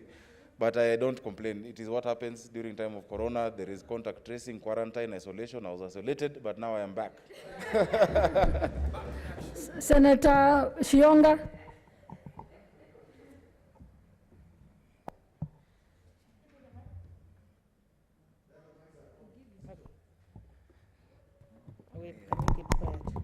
Thank you, Madam Speaker. I just want to write on the statement of Senator Cherargei, because I stay the other side of the border, and I know my people and his people. We are suffering a lot, and I just want to echo the sentiment that he has said, that the police, the concerned sessions in the security needs to move very fast so that they can silence those actually who are agitating to make the borders porous.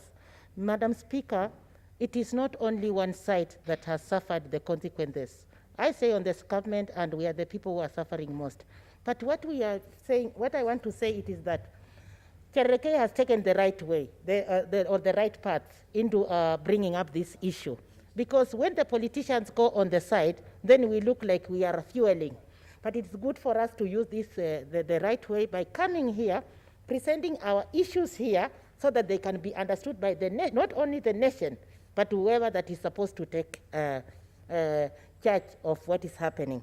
Madam Speaker, I want to finish by saying that we need to continue living in peace, in a peaceful way as neighbors, because this thing of the issue that Cherargei is talking about, it reoccurs every now and then. And it is not making us leaders happy on what is happening. And we want the committee that is concerned to move very fast so that we can live in peace, because our children are married in the other side, and their children, or where Cherargei comes from as a senator, they are married. We are more than, we are just more than, we are more than friends and relatives than just neighbors. So it is good for the committee to take up the issue so that our children and our people live the way we have been living. We have casualties on both sides, and we need it to be addressed as fast as possible. Thank you, Madam Speaker. Yeah. Yes, we are relying on that statement, and we try to be brief. Senator Faki. Asante Mheshimiwa Spika kwa kunipa fursa kuchangia taarifa ambayo imeletwa na Seneta wa Nandi, Seneta Cherargei. Mheshimiwa Spika, swala la mauaji ya kiolela na polisi limeongezeka pakubwa katika nchi yetu. Na ningependa kutoa rambirambi zangu kwa wale waliohusika kule Nandi na mpaka Kakamega, na vile vile pia kule kwetu Pwani juzi tarehe 31 tulipata kisa ambapo tarehe 30 samahani, ambapo polisi waliua watu 4 ikiwemo mwenye nyumba hiyo anaitwa Ramadhan Mohamed Chitswa na watoto wake 3, baada ya polisi kuvamia nyumba yao usiku na kuwapiga guruneti na vile vile pia kuwapiga risasi watoto 2, akiwemo kijana wa miaka 6 ambaye anaitwa Ramadhan Chitswa na msichana wa miaka 4 ambaye anaitwa Rahma Chitswa. Mheshimiwa Spika, ni jambo la kusikitisha kwamba hawa waliuliwa na polisi wakiwa nyumbani kwao, wakati polisi walipovamia wamelala. Swala ni je, ni sababu gani polisi walikuwa ni lazima wavamie usiku, ambapo hawakujua walioko ndani ni kina nani, mpaka mtoto ambaye alikuwa katika tumbo la mamake, Mheshimiwa Spika, aliweza kuuawa. Kwa hiyo ni unyama mkubwa, Mheshimiwa Spika, kwamba polisi wetu ndio wanaua familia, wanaua wananchi wa Kenya. Na imekuwa pia ni tatizo kwa sababu hata ofisi ya DPP, Mheshimiwa Spika, haiwezi kufanya inquest. Zamani ilikuwa mtu akifa kwa njia ambayo si halali ama sio njia ya kawaida kufa, ilikuwa serikali kupitia kwa polisi wanafanya inquest, ambapo hakimu anaangalia ushahidi wa vile hali zilivyokuwa mpaka yule mtu akapoteza maisha yake. Lakini kwa sasa hatujaona inquest zote. Hii katika kupambana na kafyu, Mheshimiwa Spika, zaidi ya watu 20 wameweza kuuawa katika mikono ya polisi, na hakuja kutokea mpaka sasa inquest hata moja kupelekwa mahakamani kuhakikisha kwamba tumejua chanzo cha vifo vile. Kwa hiyo Mheshimiwa Spika, swala la watu kuuliwa kiolela katika nchi yetu, Mheshimiwa Spika, tukiona maandamano kule Amerika tunaona kwamba ni mambo ambayo ni ya ugenini, lakini hapa kwetu yanafanyika, japokuwa sisi wenyewe hatujakuwa majasiri kiasi ili kuweza kuandamana na kupinga tendo hili ovu. Kwa Mheshimiwa Spika, ningeomba kama kamati ya usalama itaweza kushughulikia swala hili na pia hili swala ambalo limetokea Kwale liweze kushughulikiwa, kwa sababu tumeona maonevu mengi yanafanyika katika mikono ya polisi. Asante Mheshimiwa Spika kwa kunipa fursa hii.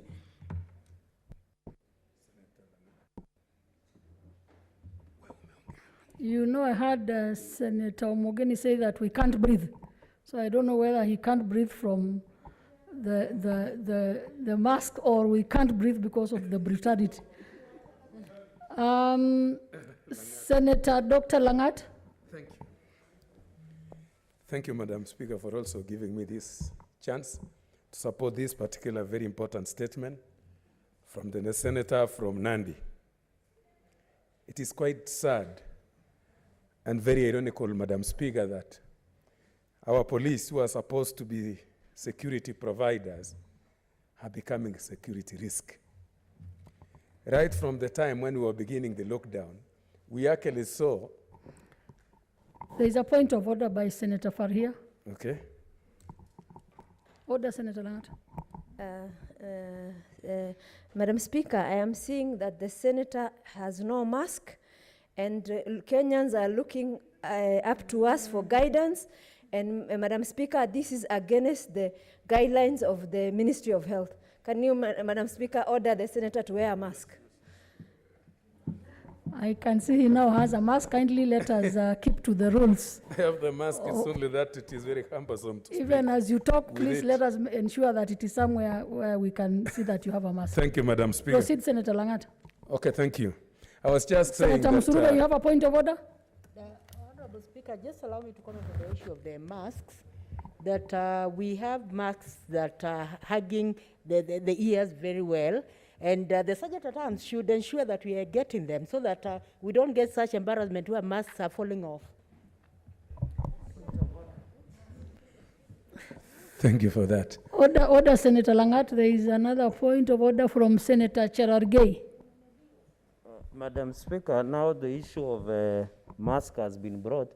I have noticed in the afternoon when I wanted to get another mask because I have a problem with mine, they don't, I'm told the mask at the reception at the sergeant's desk at arms are not available at that moment. So I would request from your office to at least rely so that all members can get masks. As we talk, there is no mask there. So, and we request your office to do something about that.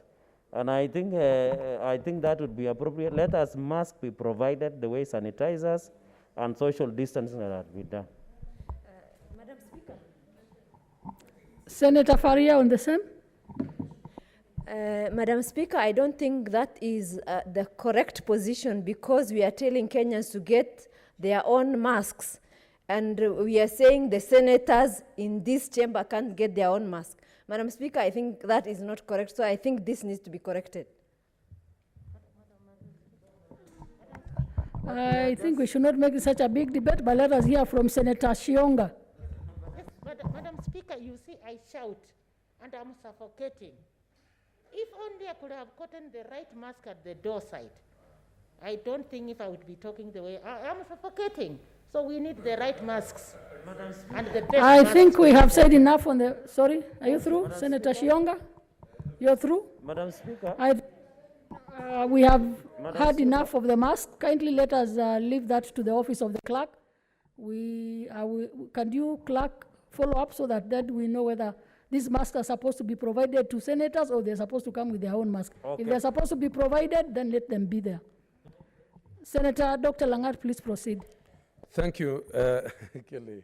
Thank you, Madam Speaker. I want to say that just said that it is ironical that the people we expect them to provide security to the citizens have turned to become the enemies of the same. It was very sad, Madam Speaker, when we saw during the first days of the lockdown, the policemen killing even young children.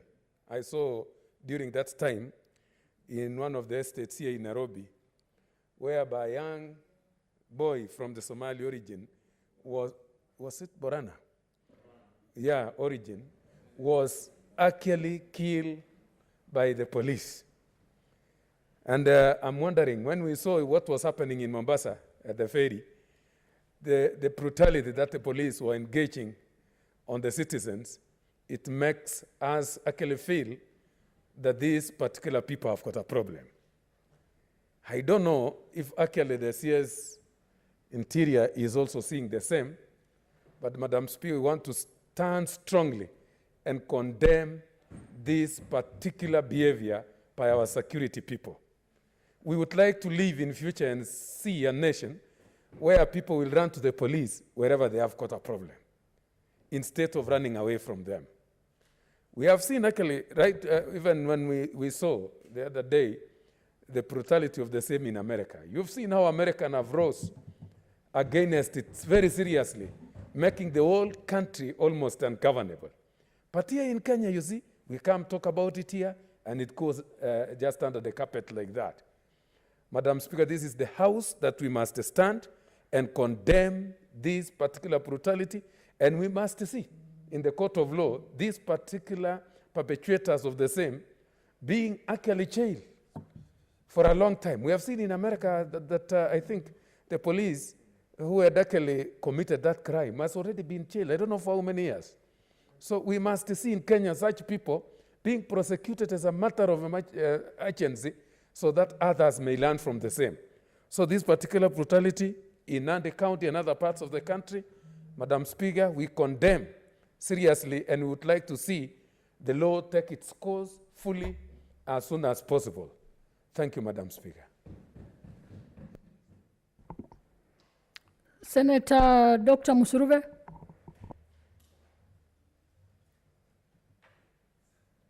Thank you, Honorable Speaker, for giving me this opportunity to support this statement. And I want to say, Honorable Speaker, that when it comes to border conflicts have always occurred many times since time immemorial.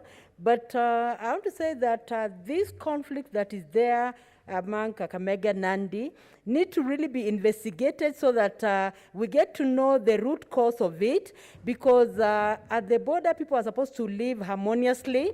And I want to actually condemn police brutality by all means, because the police have a role to play in this country. They're supposed to ensure the people are secure. They're supposed to ensure that they're protecting people and their property. They're supposed to ensure that they're enforcing law and order. But enforcing law and order does not necessarily mean that they actually become brutal, they actually become trigger happy. So there's need to really see how the police need to come in and ensure that there's peace among the border people. And also when it comes to also resolving this conflict, I do not think that the police are the right people to resolve conflict that is there among, at the border. There is need for, for a way of seeing how this border conflict can be resolved so that it does not become generational, Honorable Speaker. Thank you for giving me this opportunity.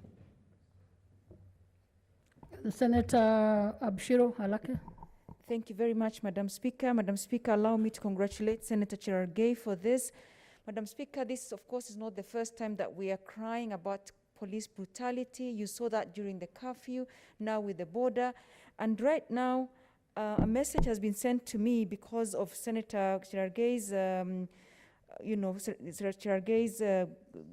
statement that a young man from Isiolo by the name of Abdi Nasir Hussein, who was shot by a police officer in Merti town last evening, who was a medical student and who was just leaving had dashed to his grandmother's place to just go and check on her because she was not feeling well. And on his way back to his own place, he was shot by police. So I think this is becoming too much. And as Senator Lagat has said, it appears as if the lives of Kenyans is not really worthy of anything. In America, I know, of course, racism and these kinds of racial profiling has gone on for many years, but one George Floyd died and the entire country stood up for him.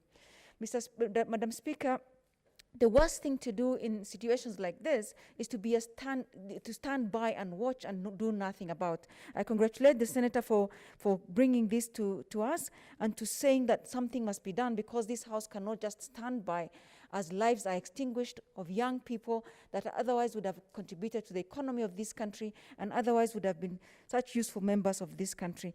Madam Speaker, I think the committee needs to look at this issue, of course, focus on this issue, but the issue generally of police brutality and killings and shootings of innocent people, to enforce very simple things like curfews as well, should be looked into by the committee, even as we look at the border issues. And again, as has been said, our communities have lived together. Yes, they've fought sometimes, and they've sometimes not. They have a mechanism of actually conflict resolution.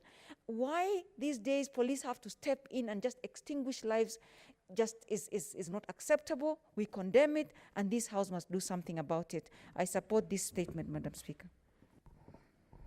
Senator Boy, Juma Boy. Asante sana Madam Speaker kunipa fursa hii ili niweze kuchangia statement hii ambayo imeletwa na Senator wa Nandi, Senator Cherargei. Madam Speaker, kusema la kweli kwamba hivi sasa vile tunavyoona nchi inavyoenda na vile watu polisi wanavyofanya si sawa. Na kitendo kama hivi vinavyoendelea sasa ni kama unyama. Mimi kama Senator Kwale, juzi katika kaunti yangu kuna sehemu za Diani zaitwa Kibundani. Polisi walikwenda hapo wakamuua mzee bwana moja na watoto wake 3 na bibi yake mjamzito alikuwa na mimba, na ilikuwa ni kitendo kibaya sana. Hata viongozi wengine pia walitokeza kwa kukilani kitendo kama hicho. Kwa hivyo Mheshimiwa Speaker, kusema la kweli hili jambo latakana liingiliwe na litizame kwa undani kabisa. Kwa hivyo hii statement ya Senator wa Nandi ambayo ameleta wakati huu imekuja kwa wakati mzuri sana. Kwa sababu kila mtu amesoma katika runinga, katika TV, juzi mmeona sehemu za Kwale, sehemu za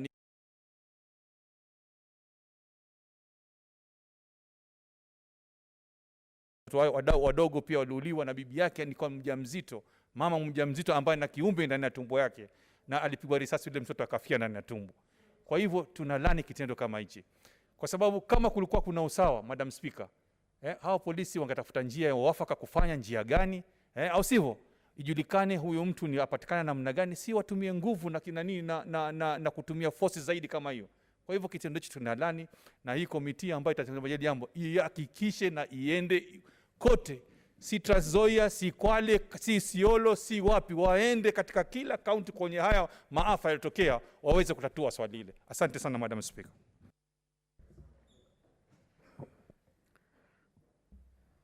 Senator, is that Senator Chebeli?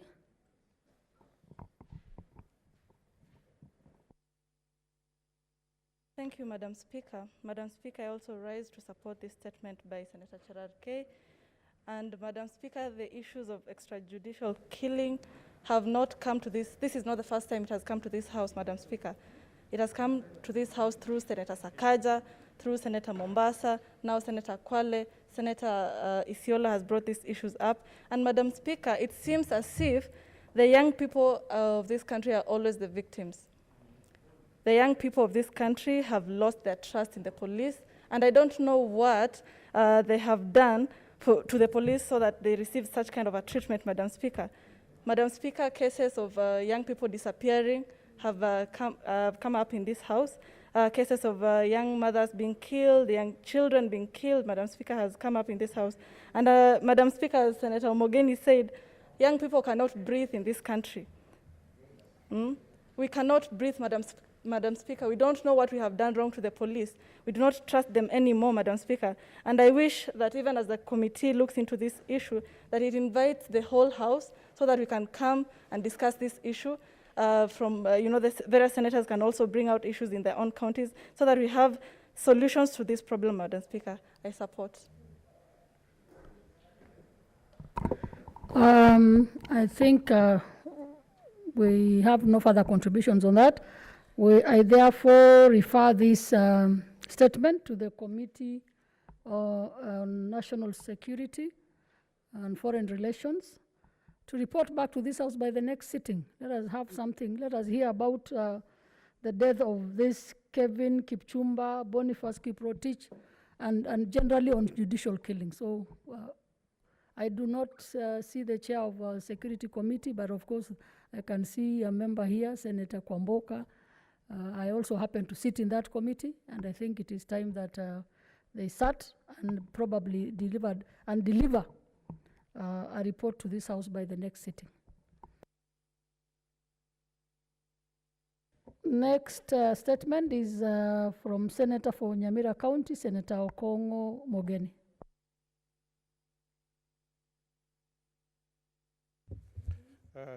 Thank you, Mr. Speaker.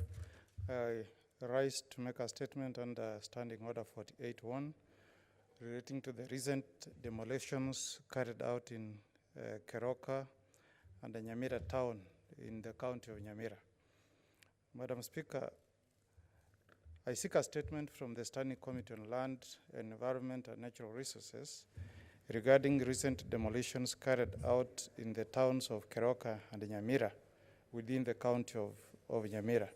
Madam Speaker, in the statement, the committee should explain, one, whether the residents affected by the demolition were given adequate notice before the demolitions were conducted by the county government of Nyamira. Two, Madam Speaker, explain what informed the demolitions by the county government of Nyamira, especially at such a time when Kenyans are grappling with the effects of COVID-19, which has occasioned socioeconomic strain across the country and in the globe generally.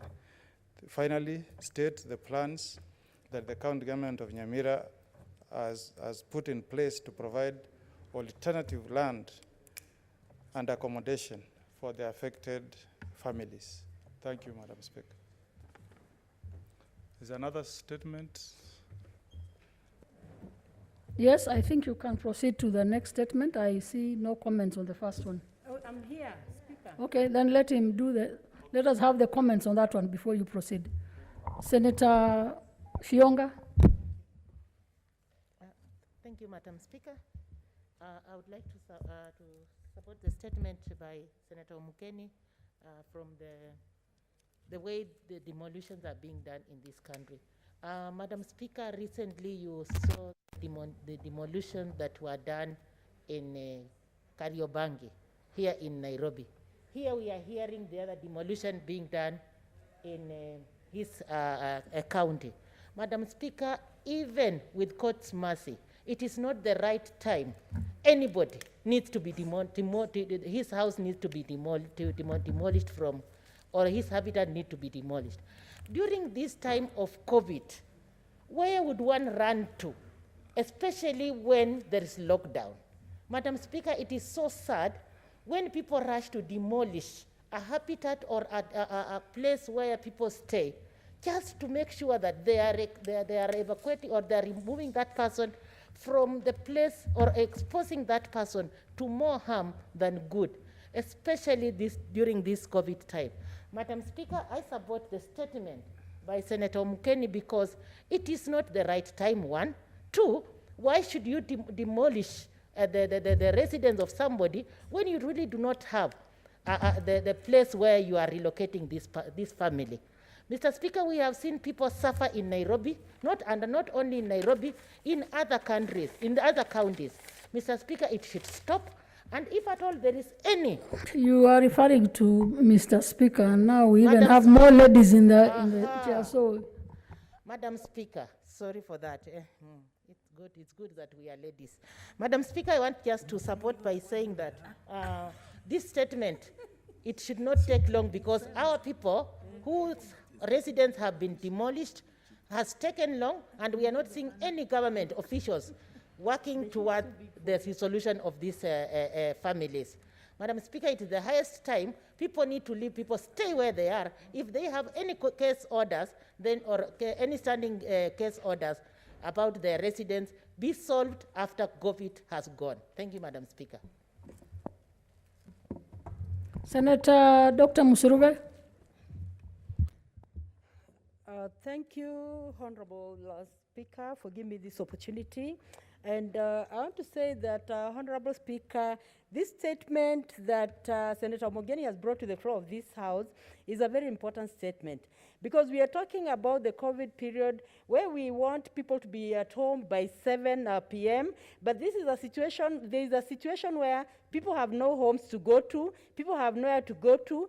It is not really the right time for even the county governments to begin demolishing houses. And I'm sure there are quite a number of issues and activities that most county governments have decided to put on shelf until COVID is over. And I want to say, Honorable Speaker, that even when children become homeless, when families become homeless because their houses have been demolished, they're exposed to pneumonia, they're exposed to malaria, they're exposed to even this COVID. They'll even die, sometimes even before COVID reaches them. So I want to say, Honorable Speaker, it is really, really not a very wise decision to demolish houses and leaving people homeless. It is a callous move, callous in quotes, because there is need also to weigh actions and see whether the actions are going to affect families. If actions are going to affect families, then we are not doing well as a country, because constitutionally, it is very clear in the Constitution that people need social protection. Even the vulnerable and those who are not able to provide protection for their own children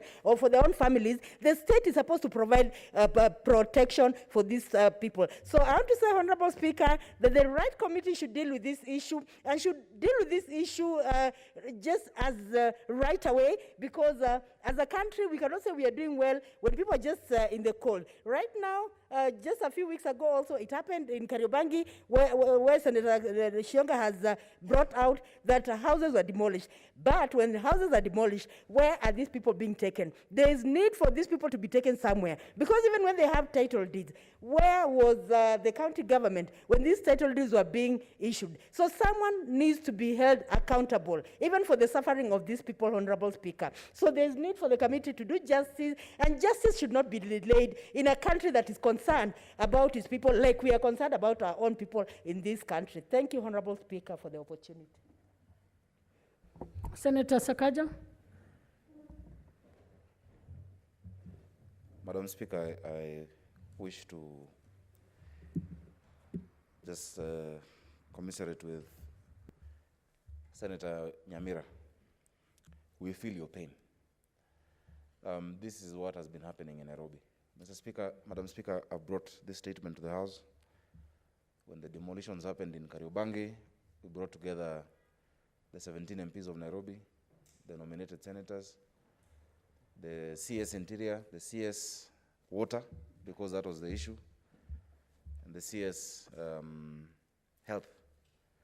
And in that meeting, Madam Speaker, we agreed that even where there is a claim that is credible, during the time of this pandemic, all of these demolitions be halted. The CS Interior then made that pronouncement and said that we'd give some support. Madam Speaker, I wonder sometimes, when it comes to either police officers who brutalize Kenyans, have they lost their heart? When it comes to people who sit in these positions of leadership, whether it is a governor, a minister, who gives an order that children, families be left out in their cold, do they have a heart? Some things don't even need legislation. It is just humanity, humanness, the heart. Yeah. Madam Speaker, when you're kicking somebody out of their house or where they stay, even if they're there illegally, does it not occur to you that one day that could be done to you? And in fact, even as we go to reclaim a lot of land that has been previously grabbed, Madam Speaker, many of these people are not even beneficiaries. They are second or third or fourth buyers, or they're renting out those places. The primary beneficiaries who might have benefited from that illegality got their money a long time ago, and they're the ones who need to be prosecuted, Madam Speaker. And so when you move people, I remember I had this problem in Westlands Market.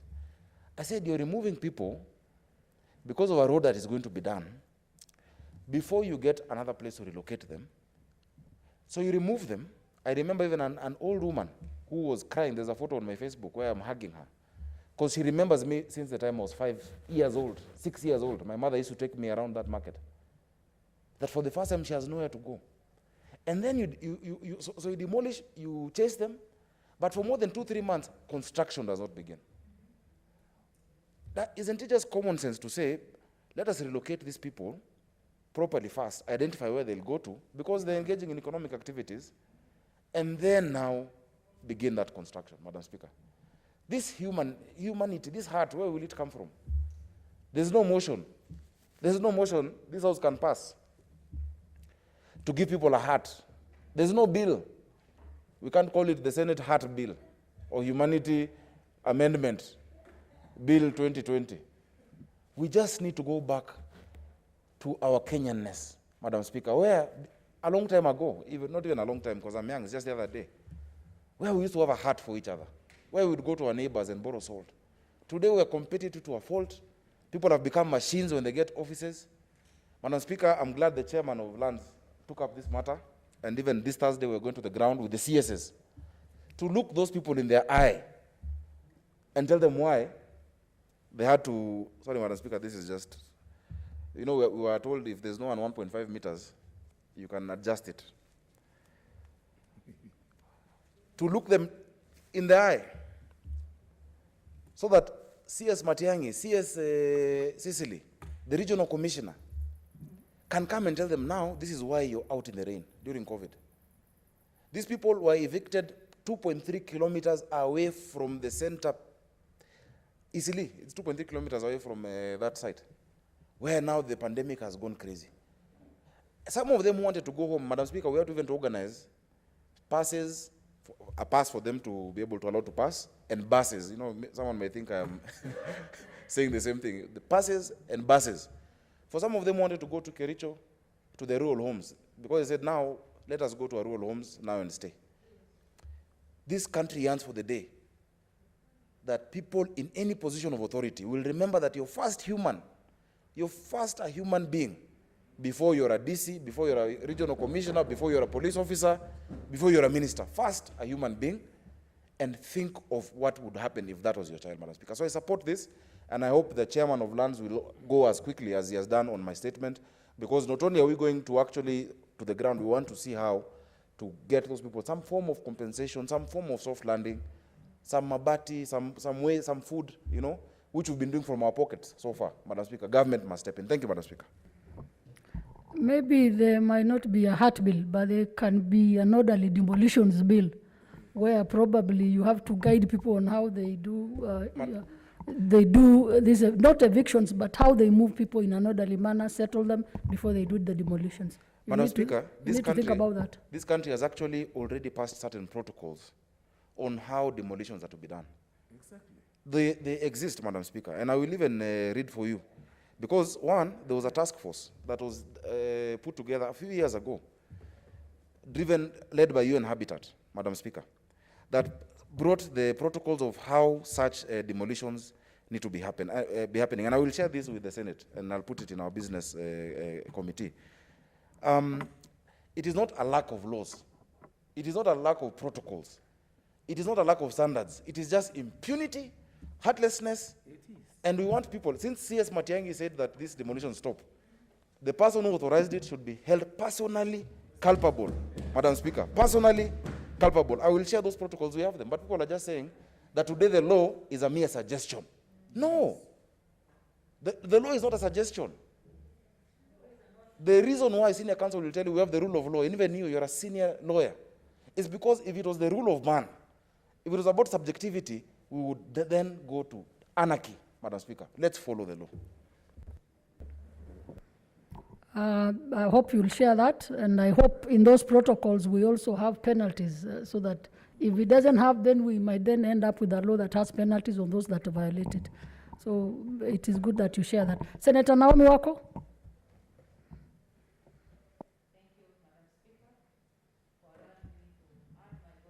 Very important statement, as I also congratulate Senator Omugani for bringing up this statement concerning the recent demolitions of houses and homesteads in Nyamira. Madam Speaker, from the contribution of other fellow senators, you can see how this is affecting each one of us. and we are getting emotional over this matter. Madam Speaker, why we are getting emotional is because of the suffering of Kenyans, and it is like we are not caring for our citizens. Madam Speaker, the other day, the demolitions that took place in Kariobangi, we've been watching our TVs, and I was so much moved when I watched a lady nursing a young child of about 6 months who got sick, and explaining, just narrating her stories and her suffering to the entire nation. Madam Speaker, many Kenyans have suffered in the hands of reckless officers who don't care about the life of others. The season that we are in, Madam Speaker, is a season that needs a lot of care, a lot of patience, and a lot of protection again. Many people are getting into depression because of the suffering that comes with that, and we are adding more problem to the citizens. So I support this statement, and it is not only in Nyamira, as I have said, Kariobangi it has happened, elsewhere it has happened, many people. By the time we even think of how we can revive their lives and support them, their life will never be the same. Many of them are exposed to a lot of danger. Imagine of expectant mothers, Madam Speaker. Imagine of young girls who have nowhere to lay their heads. Imagine of what happens to a woman in the month, and they have no shower, they have no somewhere they can take bath, and they are suffering when we are watching. In fact, it is a very sad story that time from time we keep on doing this and we make Kenyans suffer. Madam Speaker, we need proper action to be taken and should be immediate, because by the time we set up a committee and by the time the committee looks at all this and settles on something, it will be too much, it will take a lot of time. So I suggest that proper immediate action be taken, and even in future, for any demolition that will take place, our government, we have people in all the government offices. The people to be moved should be prepared enough, should be supported if need be, and then after that, then the government can take action. This idea of people coming to people's places in the morning and demolishing the entire thing and turning people hopeless within an hour, I think should not be tolerated anymore. So I support the statement and stand with the Kenyans. Thank you. Senator Dr. Langat. Okay, thank you, Madam Speaker, for also giving me this time to contribute to this particular statement from Senator Omogeni, who is my neighbor. In fact, I had heard the incident when I was at home, and it was really very touching. I want to say, what we are doing in our country sometimes, Madam Speaker, we may not actually understand the long-lasting effect of these particular inhuman activities we are subjecting to the citizens. You saw it some few days ago, Madam Speaker, when the county commissioner from Rift Valley went in the name of actually making a peace among the communities who are fighting in Mau region. That when the police had gone there ahead of them, ahead of the county commissioner, they brutalized people so much, so that when he went there to see what was happening, a young kid of 13 years was able to face the county commissioner with a lot of bitterness on what has happened to their homes. So I'm saying, can you imagine what we had in Kariobangi? That when demolition took place, some young girls disappeared to seek refuge in other home states, ending up being abused sexually, ending up being molested by people. Yet these particular citizens of this country were actually, their houses were actually demolished without proper notice. This is a time when COVID-19 is actually here with us. How can we defend the government stand on COVID-19 if it is responsible for demolishing houses, rendering people to abuse the protocols that have been put there? It is very dangerous. I heard in another place again here in Nairobi, some landlords were actually punishing the tenants so much and even asking them if the government itself is removing people in Kariobangi. Who are you to stay in my house? How can we persuade as leaders the landlords to stand with their tenants at this particular period of COVID-19 when the government is leading in bad examples? Demolishing houses in Nyamira, demolishing houses in Keroga and the rest of this country. So I want to say, these are the nonsense that should stop. These are the nonsense that should reach these are reports that should reach the president fresh. Because I'm not aware, actually, I don't think the president is aware of such things happening to the people. And if he is aware, actually, it's a great shame. It's a shame to our country leadership, because we should come out strongly to protect our people. I want to say this, Madam Speaker. As I have said, we might be underrating the long-time effects of the same. But go to history and find out leaders or other people who have come to big positions in this world and actually trace their origin. These are people who are brought up in harsh and inhuman conditions. If you study about people like Hitler and the rest. So the children who are suffering at this particular point of time through inhuman activities of us, people who are grown-ups, are all seers, saying we must do some construction of water, sewage during this particular time, dislocating people without relocating them. Imagine the bitterness that our children are going through. In future, we shall have a so bitter generation that will turn and destroy this country. So we must take these inhuman activities seriously and make sure that we stop it, because it is affecting the future and the present. Thank you, Madam Speaker. I condemn this also. Senator Abshiro. Thank you, Madam Speaker. I also stand to support the statement from my colleague and the senior counsel, Omogeni, who sits actually in the COVID committee with me. Madam Speaker, the story of Nyamira is the story of almost every county. Madam Speaker, when rights abuses are inflicted, it is usually the most vulnerable and the poorest people, especially women and children, that suffer the most. And so I don't know what kind of society we've become, and as Senator Sakaja is saying, we have lost our humanity, but at the end of the day, the duty bearer is the state, no matter who does it. Because sometimes I've heard people saying it's not me, it is the people that were hired by the owner of the land. That notwithstanding, the state bears the obligation and bears the duty of ensuring that Article 43 of the Constitution, which guarantees or which should assure that people have decent housing, is adhered to. Madam Speaker, the story of Kariobangi, the story of Nyamira, the story of Isiolo, just at the onset of the COVID, under the pretext of cleanliness, the local market was destroyed. Madam Speaker, this is unacceptable, and we cannot have every county reporting.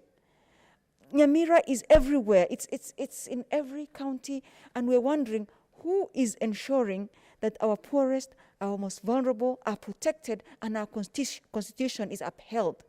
Madam Speaker, this House should do something, and I know Senator Sakaja has said the protocols exist. Yes, they do, but even our own constitution demands that Article 43 is enforced and that people have decent housing. Madam Speaker, when these people have stayed in Kariobangi, for instance, or in Nyamira, for instance, where Senator Omogeni has brought, usually people have stayed for years, sometimes decades. What happens? Why now, when we're supposed to be fighting a pandemic?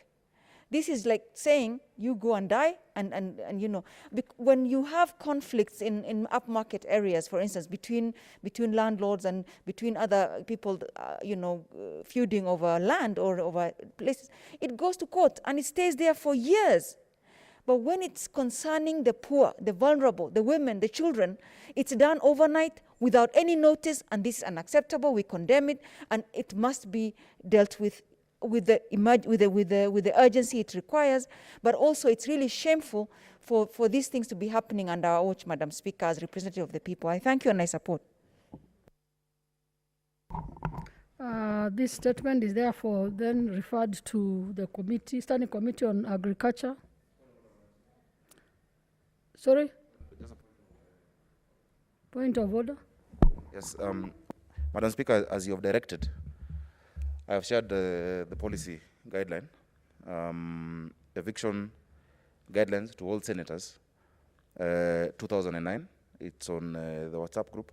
Madam Speaker, I ask that you direct further that the relevant committee actually go through those guidelines, because the suggestion you have made, if you look at these guidelines, it has very many, it talks about different laws that have certain provisions, that you direct that they actually review it and see whether a legislative proposal can come out of the House, so that we don't just, every week, we are just talking about, these evictions, Madam Speaker. I think that would be very progressive if such direction can be made from me, Madam Speaker.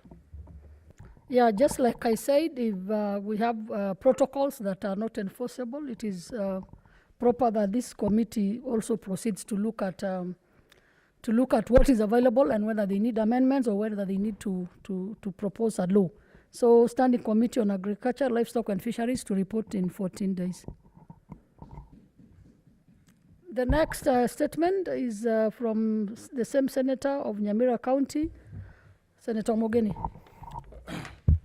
Thank you, Madam Speaker.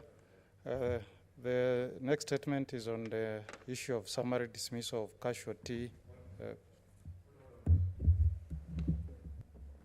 Point of order.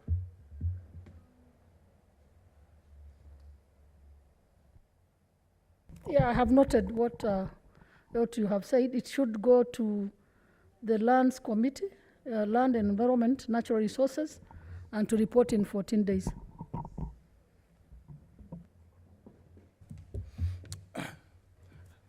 Thank you, Madam Speaker. Madam Speaker, I rise to request a statement on the issue of summary dismissal of casual tea pickers in the Kerito and Kipkebe tea factories in Nyamira County. Madam Speaker, pursuant to Standing Order 48.1, I rise to seek a statement from the Standing Committee on Agriculture, Livestock and Fisheries, and perhaps Labor, concerning summary dismissal of casual tea workers in the factories of Kerito and Kipkebe within the county of Nyamira. In the statement, Madam Speaker, the committee should explain, one, why the casual tea pickers were dismissed without any notice served on them contrary to the Constitution and the labor laws of the Republic of Kenya, more so during this period of COVID-19 pandemic.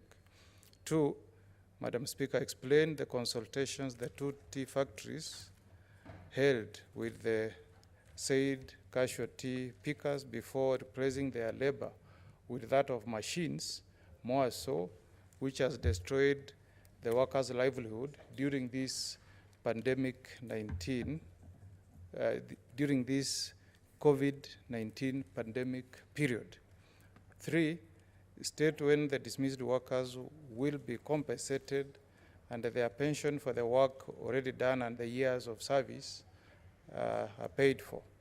Finally, Madam Speaker, state the measures that have been put in place by the government of the Republic of Kenya to protect workers in tea plantations across the country whose jobs are at risk due to mechanization of tea picking arising from unfair labor practices by their employers.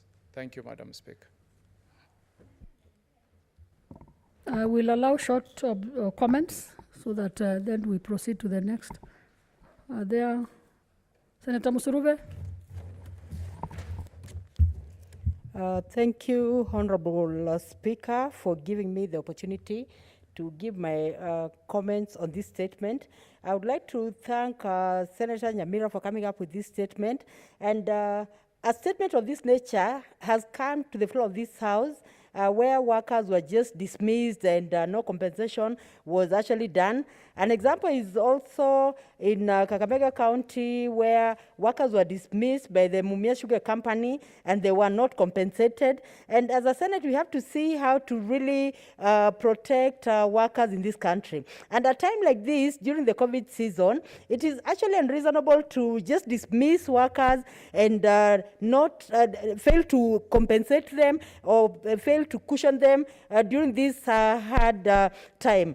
Workers also have needs. They have basic needs just like anybody else. They have families, they have school fees, they have medication and all that. So it was actually a very unthinkable situation for tree pickers to just be dismissed like that, because even when a factory is in a place, that factory needs to work for the community. The community needs to see the benefit of having a factory there, because if the tree pickers are idle, there'll be a risk to the factory. So there's need to see that even the factor of production that is being brought about by human labor in Nyamira is not just ignored, because if machines fail, then the workers will come in handily to ensure that the tea factory still works. So there's need for the goodwill from the factory to ensure that workers are brought on board, and if they've been dismissed, we need to know, was there a notice given to the workers? And if the notice was given, were the workers given ample time? And if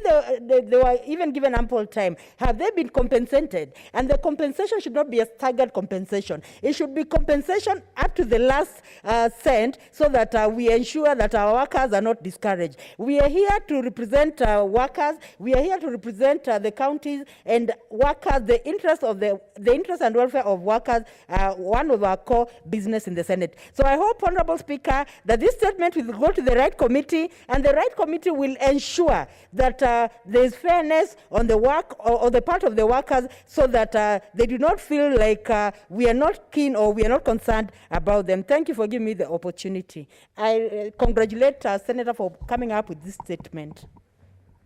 Yeah, so this statement is referred to the committee, Standing Committee on Agriculture, Livestock and Fisheries, to report within 14 days.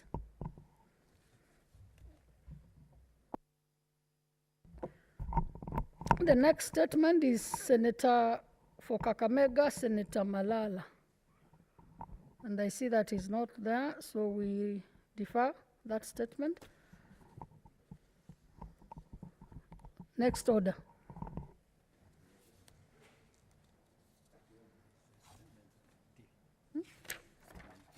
Oh. Okay.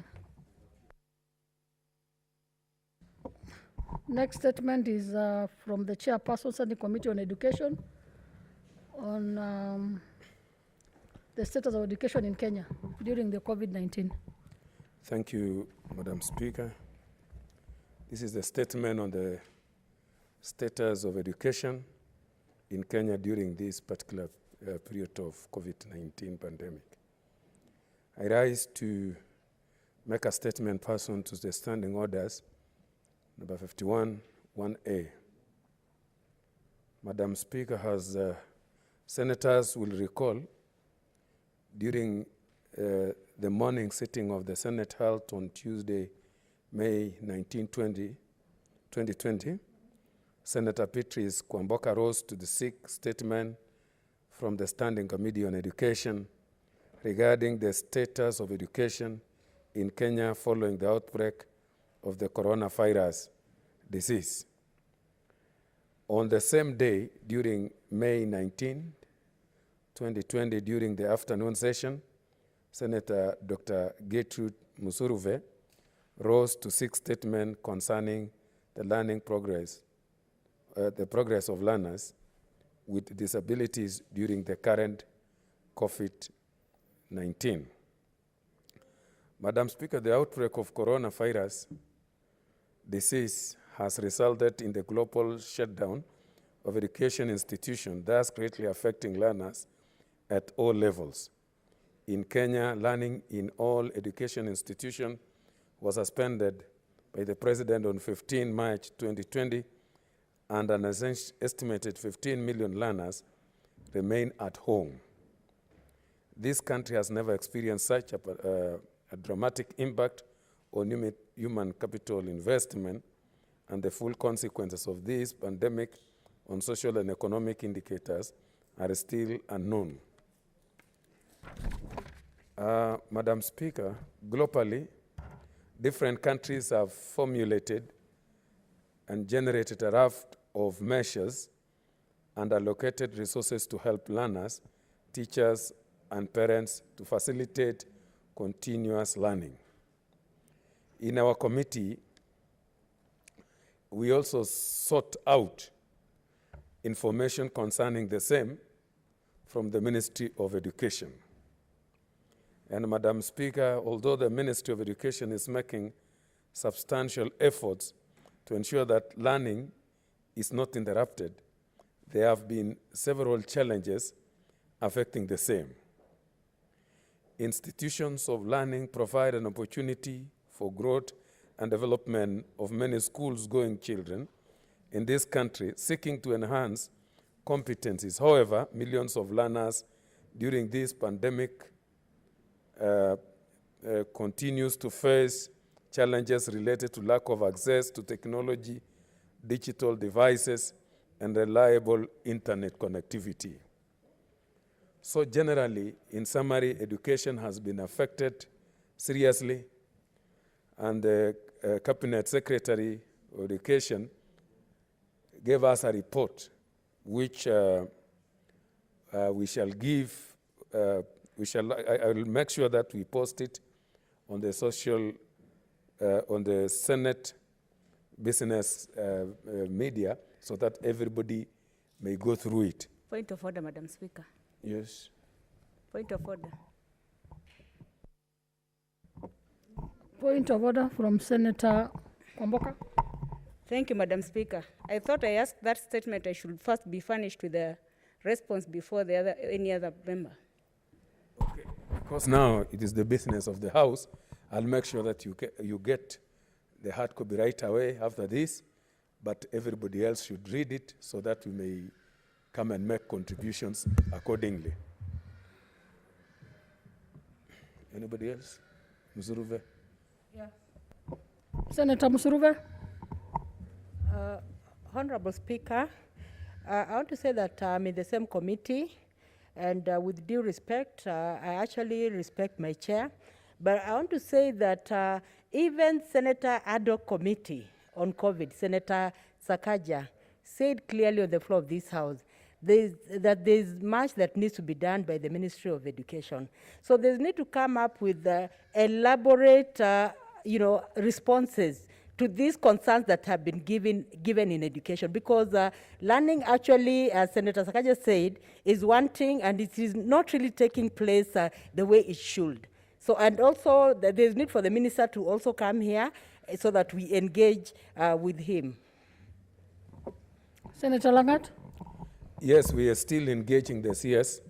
The other time we were to meet with him, he had gone to the National Assembly on the same, and we have also made sure that we have requested again that he should come to our committee probably this week, so that he can come and actually shed light on this particular very many concerns. I want to say also that, Madam Speaker, the committee sought clarifications from the Cabinet Secretary on the following areas. We have already written to him, and we are still waiting on the policy guidelines on virtual and distant learning in Kenya at this time. Status report on how virtual and distant learning is being carried out in the country, because there are so many complaints. We have also sought it out to know the measures that have been put in place to ensure that all learners, including those in marginalized areas, low-income backgrounds, the urban and poor areas, those with special needs, those are the learners with special needs, are actually accessing this particular specialized technology education at this particular time of COVID-19.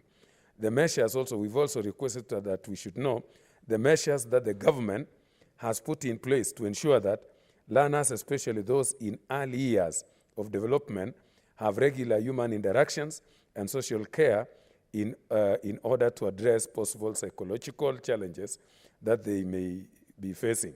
We also made sure that we had even written to the CS challenging them that the learners with disabilities, either physical disabilities and other challenges, these are not many. And we had actually requested if the ministry could put them together in some places and making sure that the health protocols are observed, because these learners are not very many, and they are not accessing to learning at all through virtual learning or through other means of learning. These particular learners could easily be put in a place and actual teaching takes place, because there are not many. We had actually suggested to the Ministry of Education to see There is a those point of options. order from Senator Mugeni.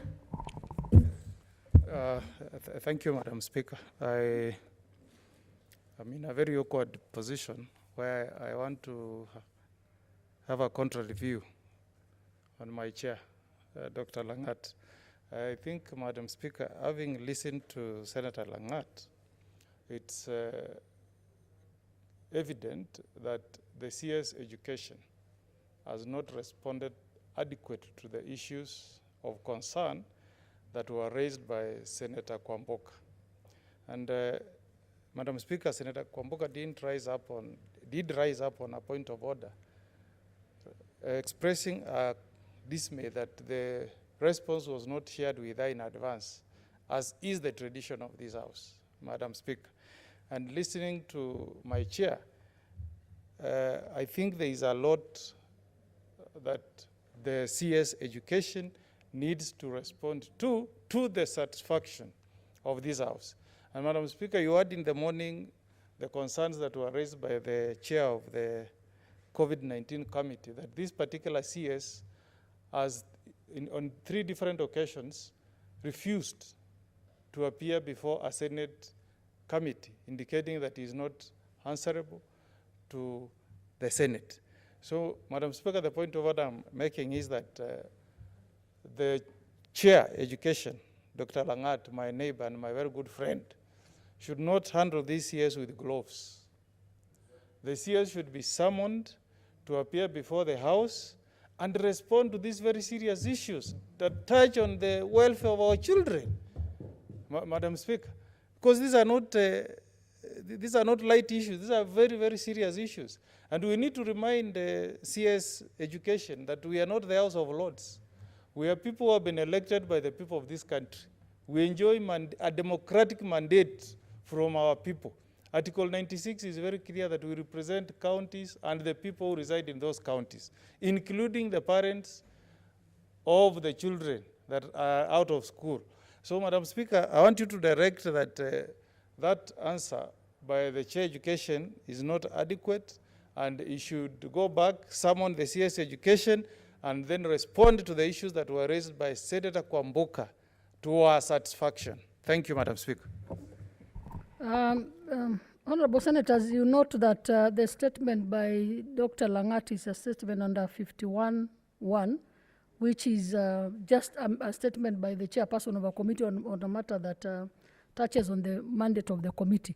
So it's not a specific answer to the specifics that Senator Kwamboka had asked. So we allow him to make that statement under 51(1)(a), and then Dr. Langat will have to answer to the specifics that were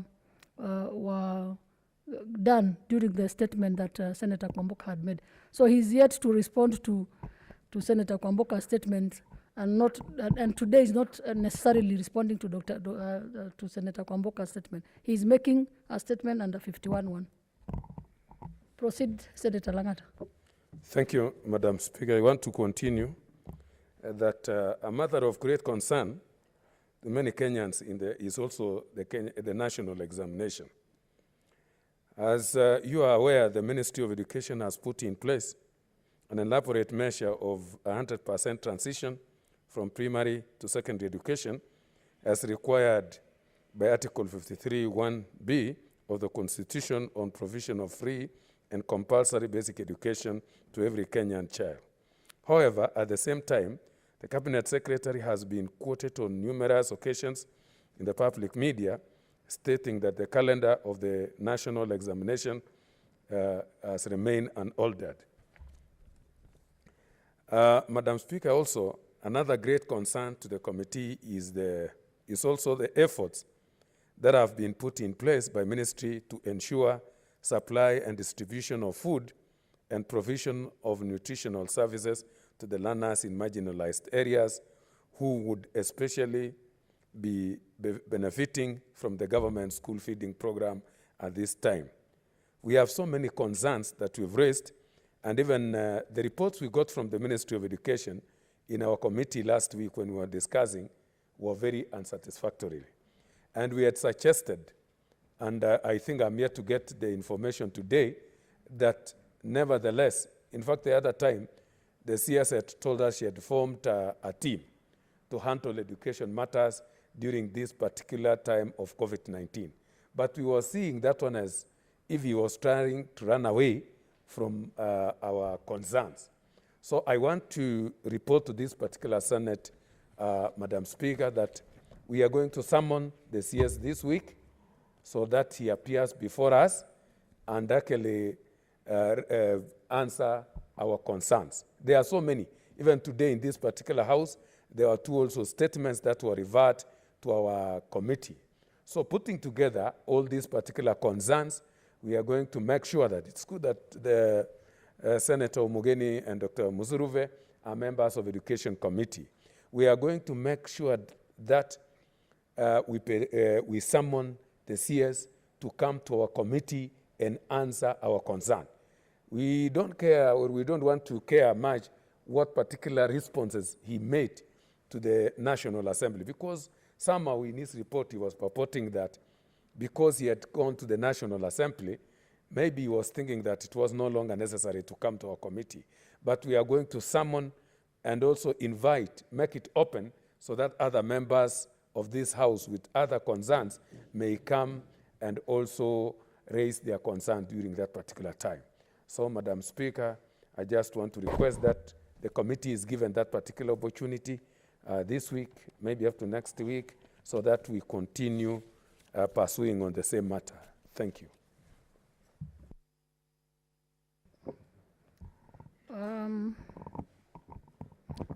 Honorable Senators, having dealt with statements, I am informed that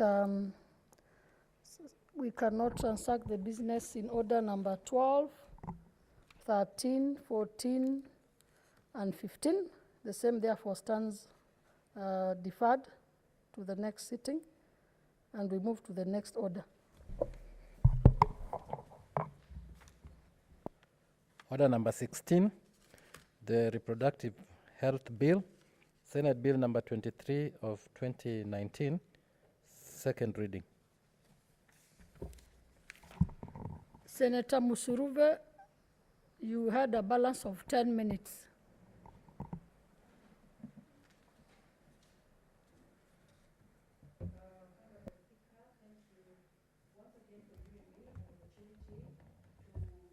You're not on mic.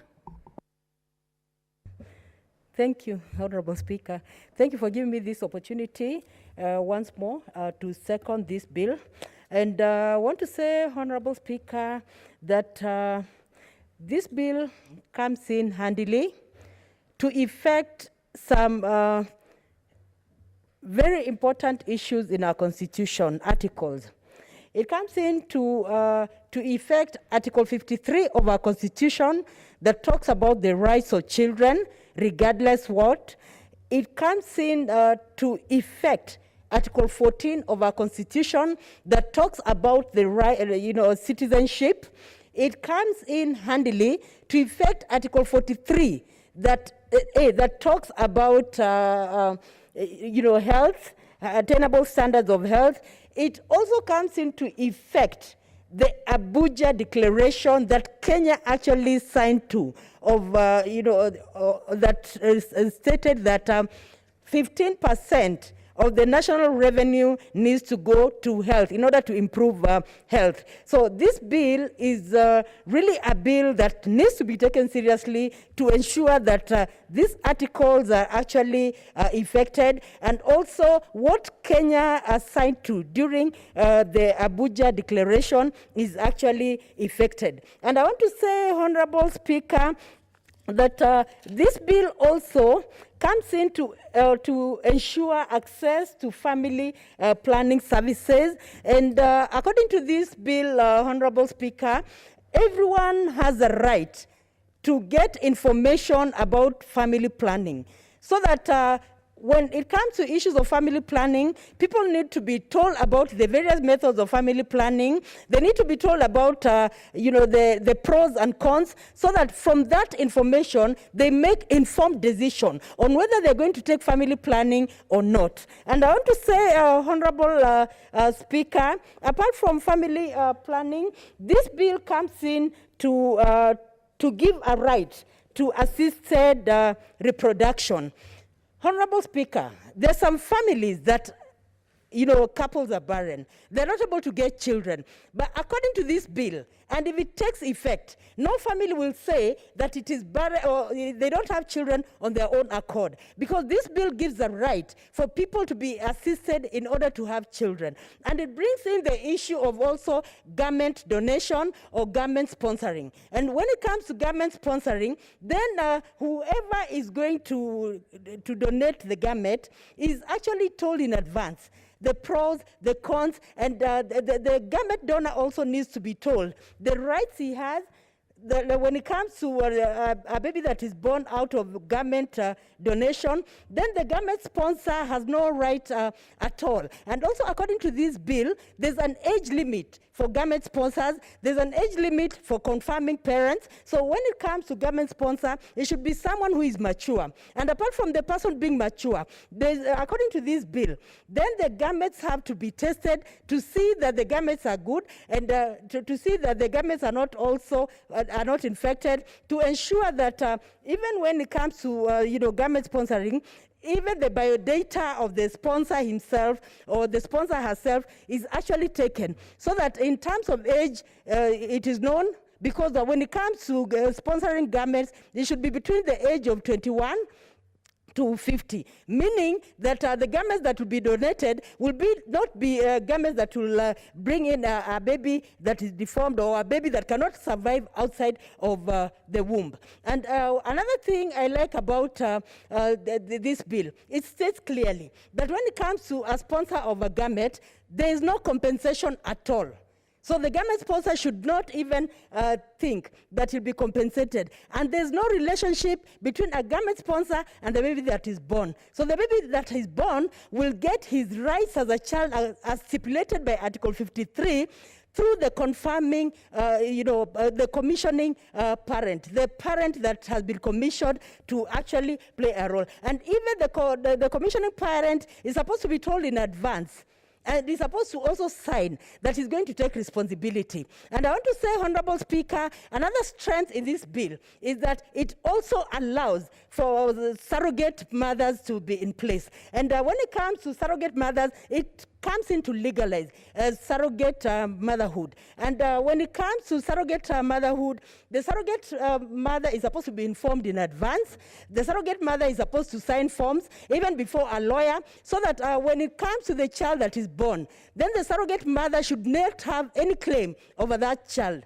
The surrogate mother should know that she is actually carrying the baby for somebody else. And when it comes to compensation, it is stipulated very clearly, because according to this bill, when it comes to compensation, the surrogate parent or the surrogate mother is supposed to be paid in terms of, the maintenance of the baby while inside of the womb. When it comes to maternity fees, when it comes to all expenses that are related to the baby, and then when the baby is born, then the contract comes to a halt. The contract ends. So what I like about this bill is that it has a conflict resolution mechanism, because there's not going to be any form of conflict in being a surrogate mother or being a commissioning, parent, because the bill states clearly that if there's any misunderstanding, The misunderstanding should be resolved before the embryo is implanted in the mother.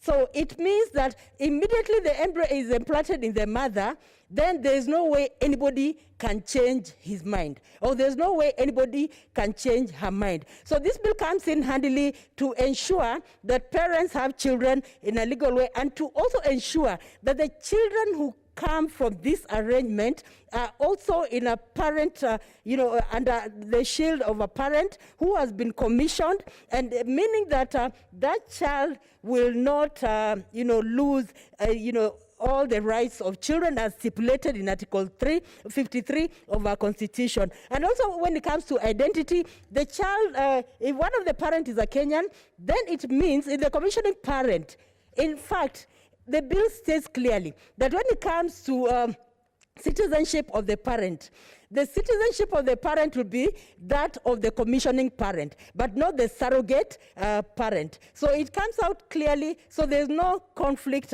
there's no way in which there can be any conflict. In any case, it speaks on the issue of conflict resolution. Honorable Speaker, I want to state also that according to this bill, Honorable Speaker, when it comes to this agreement, it can be terminated before the implant or immediately after the pregnancy. Like, for example, when a child is born, that child is supposed to be given to the commissioning parent. Then the agreement is not, the agreement is null and void.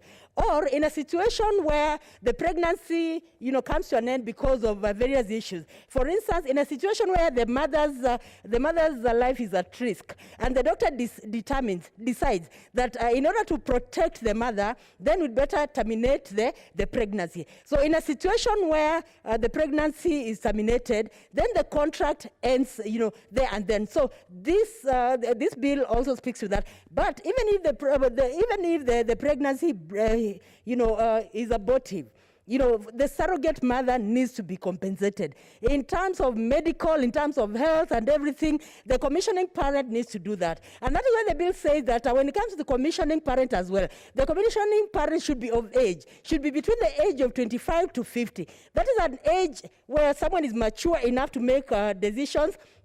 And even when it comes to getting into that agreement, the person needs to be told in advance the pros, the cons, and all that, so that the person decides whether he'll get into that relationship of being a surrogate parent. Honorable Speaker, I want to say that this bill also talks about reproductive health of adolescents. And the adolescents have many times found themselves in problems. But this bill speaks clearly to this issue. And it says that when it comes to adolescents, they need to be given mentorship programs so that they get to know really about their reproductive health. And apart from mentorship programs, they actually need to be morally guided and all that, because sometimes adolescents lack this information. In the home setup, you'll find that parents bring up their children, but sometimes they may not have the courage. Sometimes they may not have the courage to tell their children, talk to their children about contraceptives, to talk to their children about issues of surrogate, being a surrogate parent and all that. But this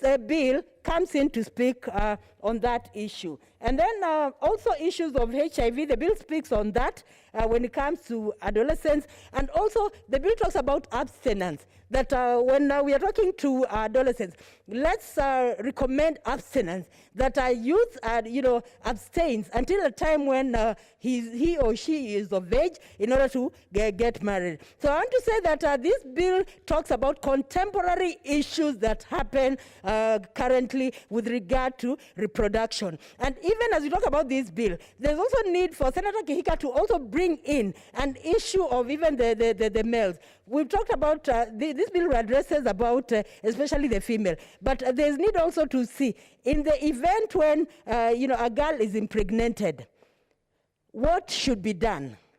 There should be also a fine for the person who does this, because most of the time you find that girls are criminalized, they have aborted, girls are criminalized, they sold away their children and all that. But this bill comes in to rectify the wrongs that are happening in the society. So I want to say, Honorable Speaker, that I actually second this bill, and I know that this bill will see the light at the end of the tunnel. Because at the end of the day, the women are the ones who suffer when it comes to even a family having no children. You'll find maybe, the husband going out to experiment to see whether he's able to get children, but now the mother becomes, the villain. So, but we do not want a situation where the woman becomes a villain. This bill is a solution to all wrongs that are in a family, all wrongs that are in adolescent stage, all wrongs that are in a reproductive health care, because health care is important, and there's need to ensure that we provide health care to our people. There's need to ensure that we abide by the Abuja Declaration, where all governments decided that they're going to set aside 15% of national revenue to health. And I want to say, Honorable Speaker, that the good thing about this bill is that the national government cannot work as a standalone.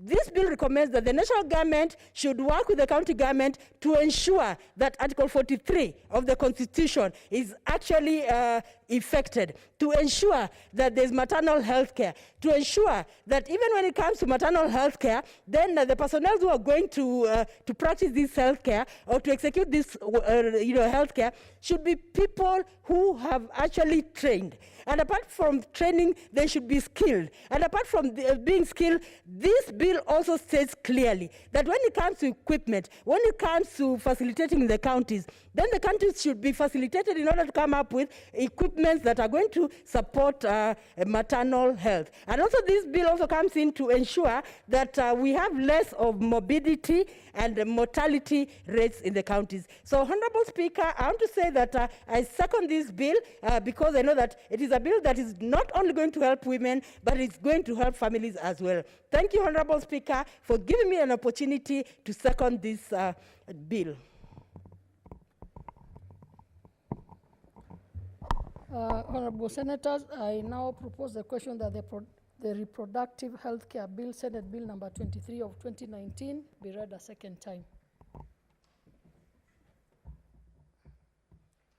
Senator Kwamboka. Thank you, Madam Speaker. I rise to support this bill, and I thank Senator Kihika for coming up with this very important bill, which its objective is to provide the right to reproductive health care, to set the standards of reproductive health, provide the right to make decisions regarding reproductive health, and for connected purposes. Madam Speaker, this bill is very important because it gives the National the national government the obligations of the national government, like 4A, to put in place the necessary mechanism and infrastructure to facilitate access to the highest attainable standards.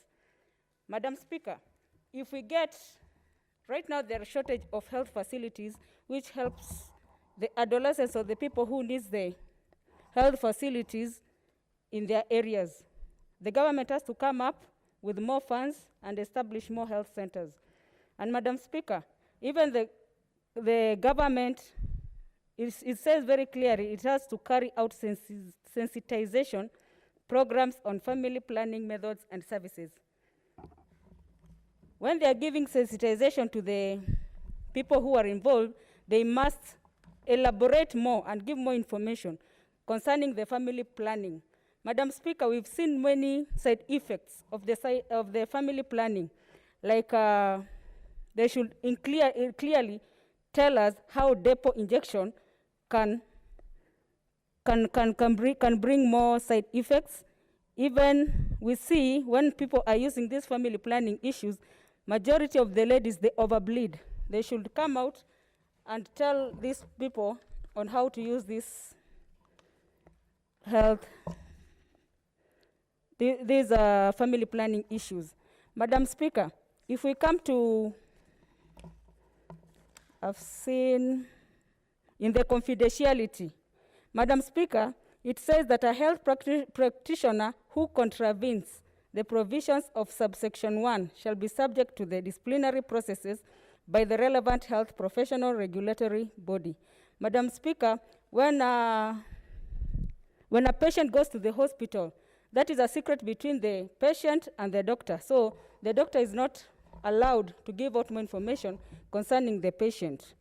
Madam Speaker, if we go to part 7 of reproductive health of adolescents, this is where many adolescents need more information, and this one should start even in primary schools when the girls reach age 12 years and above. And with adequate information, Madam Speaker, it means like how to clean the reproductive areas. Madam Speaker, many ladies don't know how to clean themselves. Good hygiene is more important, and it doesn't mean that you have to go to the hospital, Madam Speaker. Even with that one, ladies are supposed to train so much and drink adequate water and eat good balanced diet. Madam Speaker, this bill clearly states on how the termination of pregnancy should be done. According to many churches, they're against abortion. I agree with them. But when the life of a mother who's carrying the baby is at risk, that one can be offered to terminate and save a life. Madam Speaker, I thank you and I support this bill. Thank you.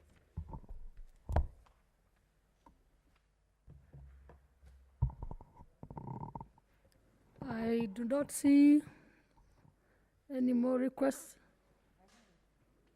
Senator Shionga. Thank you, Madam Speaker, for giving me this opportunity to contribute to this bill on reproductive health. Madam Speaker, I want to salute Senator Kiika for coming up with this bill, because this bill touches on the life of a human being. And it touches to the community's life, because life begins with a mother. And when we have a bill like this one, especially on reproductive health and arrangements on how clauses have been arranged here, then we see that there is a lot that we need to applaud Senator Kiika on the same. Madam Speaker, I want to go straight away to the point whereby my colleague has just finished on the termination of the pregnancy. Madam Speaker, in this bill, you can see very well that in this bill, he has stated very well on how a termination of any pregnancy that has been obtained or has come into being can be terminated. And this is what we are talking about. There are so many quacks in Kenya who have come up in line of being a doctor or nurses. And there's so much that is going on. And life is being threatened when it comes to termination of pregnancies. But if this bill then surpasses and it's signed into law, there's much that can be aligned, especially in termination of the pregnancy. Madam Speaker, the 3 issues aligned here in termination, where there is need for emergency treatment. The pregnancy will endanger the lives of the health of the mother, and where there exists substantial risk that the fetus will suffer from a severe physical and mental abnormality that is incompatible with life outside the womb. Madam Speaker, these are 3 concrete reasons where we say this bill needs to pass, and if at all the community is going to be subjected to such bills and it follows well what is supposed to be here, then they cannot, in one way or another, subject any woman who undergoes these procedures that she has done abortion. Madam Speaker, when you look at safe mother, when you look at confidentiality, in health, confidentiality comes first. And confidentiality of any person's health records or information according to a patient must have in confidentiality, or must be put in a more confidential manner. Madam Speaker, a person who possesses information by virtue of this act shall not indulge in such information to any person except otherwise provided under this act. Madam Speaker, health practitioners nowadays, especially in terms whereby we are having different diseases or conditions that our patients or our clients are suffering from. you find your information is already outside there when you have not even been informed. And you find that people are talking about people's health, like COVID right now. People have the COVID or the coronavirus that we are living with now. You find that everyone is a suspect until everyone is stigmatized. We are saying that when such a bill comes into being, then it will limit some of such information leaking and going to people who are not necessarily supposed to be the owner or the author of the information. Madam Speaker, it is relevant and important that confidentiality that has been enacted here, especially with the health practitioners, remain the way it is, and I fully support this, because the information that has been put here, if all it's adhered to, and it is not misused, then we have a bill that will actually the Ministry of Health will write on, and it will subject its people to better information, better confirmation of health, instead of us having been subjected to fears and stigmatization that we really do not need to be subjected to. Madam Speaker, I want to say that I support this because the bill it speaks to itself, and the bill is straightforward, and it has all about the legal information that we need to get, and all the rights that people need to be subjected on, especially rights to reproductive health and information, and how we can manage our information and the manning of the partners, especially when it comes to reproductive health. We have seen, Madam Speaker, men, when it comes to reproductive, men seems to be an island on their own. They are not anywhere near. Once you are a woman and you have the baby in your womb, it is no longer the duty and the responsibility of a man. And this bill here, when we talk about legal fees, when we talk about how best the family should be responsible, the responsibilities of a family when it comes to reproductive health, then we say a man and a woman, that child belongs to that family, and they need to be there, and they need to be all subjected to all the dangers that the woman is going to go through until the child or life has been given to.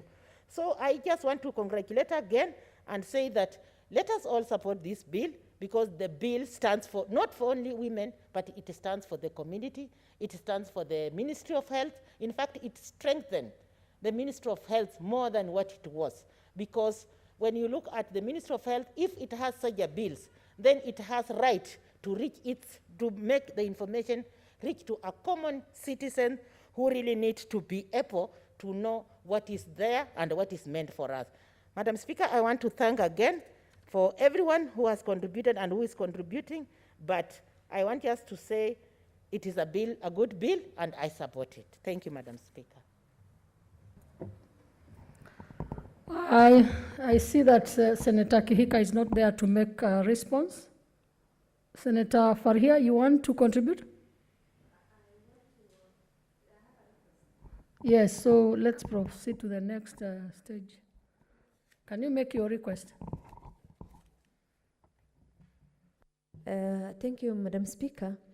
Madam Speaker, given the sensitivity and the importance of this bill, I request that you, because things like, when the mother's health is at risk, then termination is allowed.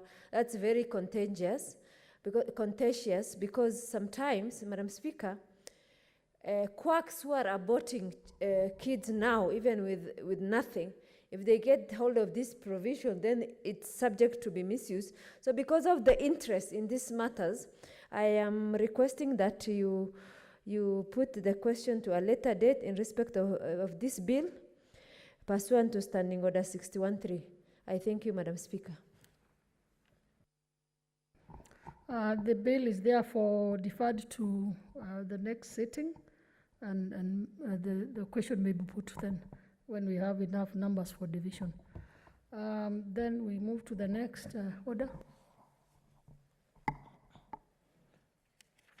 Order number 17, the National Drought Management Authority Amendment Bill, National Assembly Bill number 26 of 2019, second reading.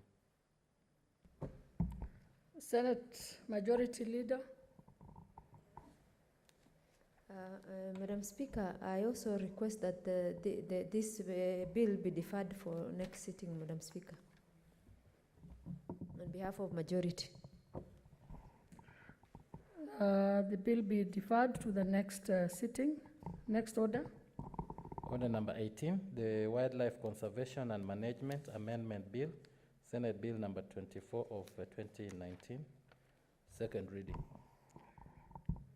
Senator Jones Mwaruma, not there.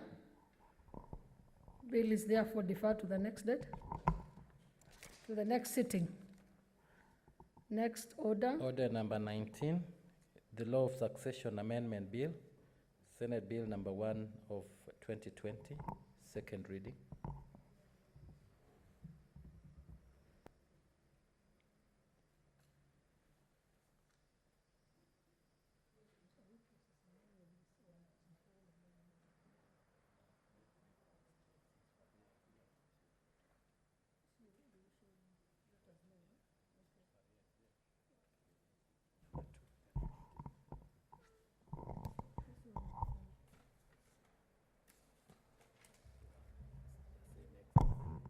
The bill is deferred to the next date. Next order. Order number 20, the County Resource Development Bill, Senate Bill number 20 of 2020, second reading. Senator Nyamunga is not here. The bill is therefore deferred to the next sitting. Next order. Order number 21, the Prompt Payment Bill, Senate Bill number 3 of 2020, second reading. Senator Farhia.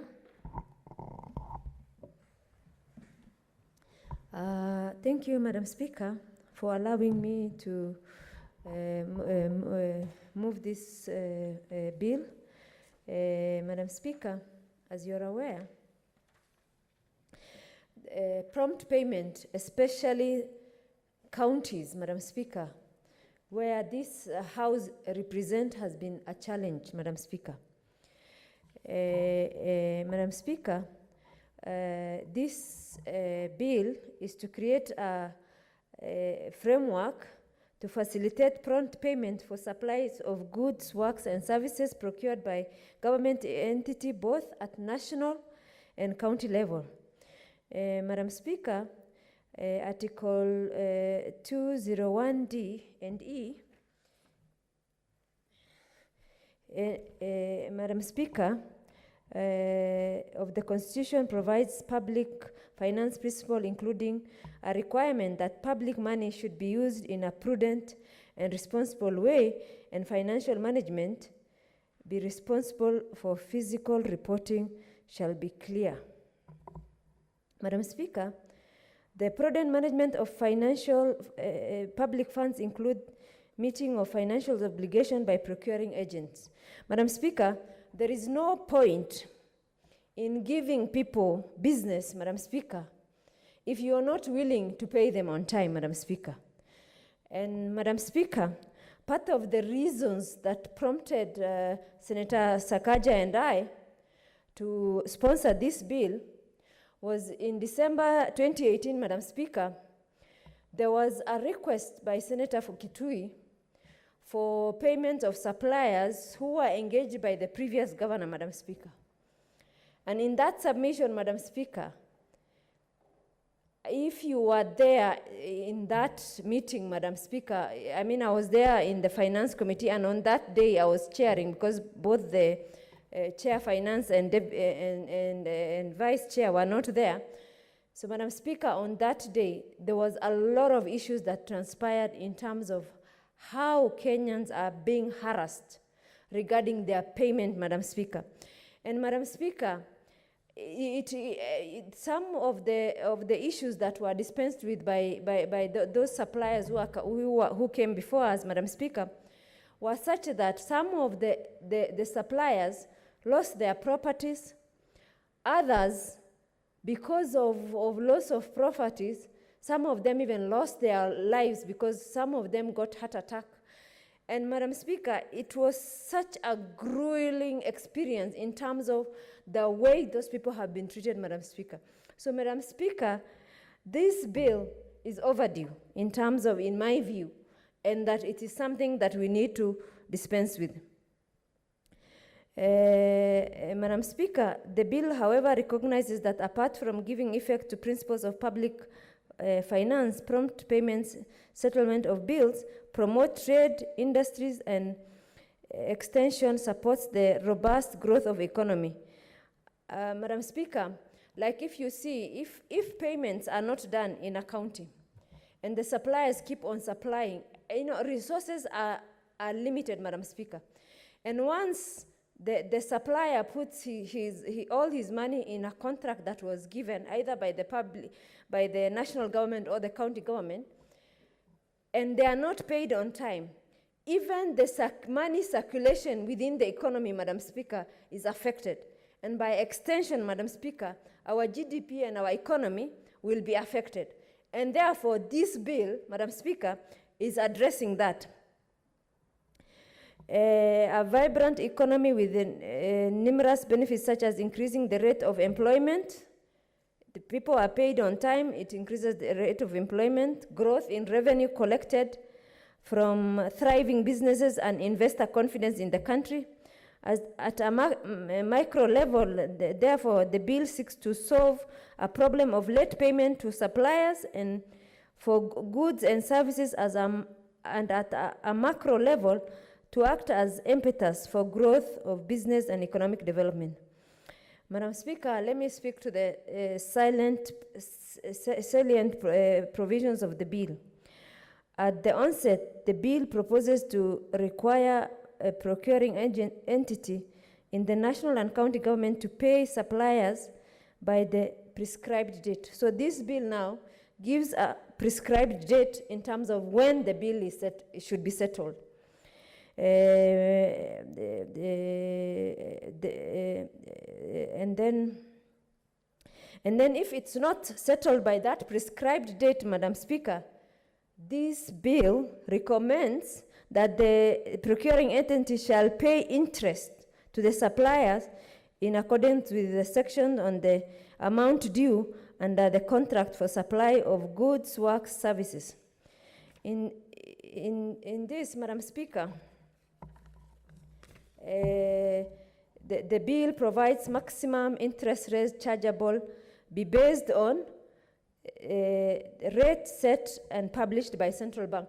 Madam Speaker, why that is important? That is why this bill is not giving a fixed interest. The danger of fixing the interest, Madam Speaker, is that at some point, if the economy is thriving and there is much more money for people to borrow, the interest tends to come down. And there are so many factors that impact the interest rate, Madam Speaker. And if some of those factors are favoring interest rates, then sometimes you see the interest rates coming down or going up, depending. Like, for example, if the government does not do what we call crowding out of local investors, them not borrowing from the local economy. So instead of people lending to the government, they will be lending to people who are small businesses and all that. And if that happens, Madam Speaker, the interest rates tend to come down. So to avoid a situation whereby the interest rate that is prescribed is either too high or too low, and that it is not in tandem with the current prevailing rates of interest, just to avoid that, Madam Speaker, we based this on central banks reviews interest depending on a specific time of the year and depending on the circumstances, Madam Speaker. Then they have a prevailing interest rates. So based on that, Madam Speaker, then it can fluctuate depending on economic circumstances. And because of that, Madam Speaker, this bill proposes to fix the interest rates according to, Madam Speaker, according to the central bank rates. The bill proposes to place an obligation on a procuring entity to ensure that priority is given to suppliers of outstanding debts for supply of goods and services in procuring entity. In this respect, the bill provides that determining which dates shall be given priority on a procuring entity shall be regarded to dates upon which payment fell due and shall pay debts in chronological order.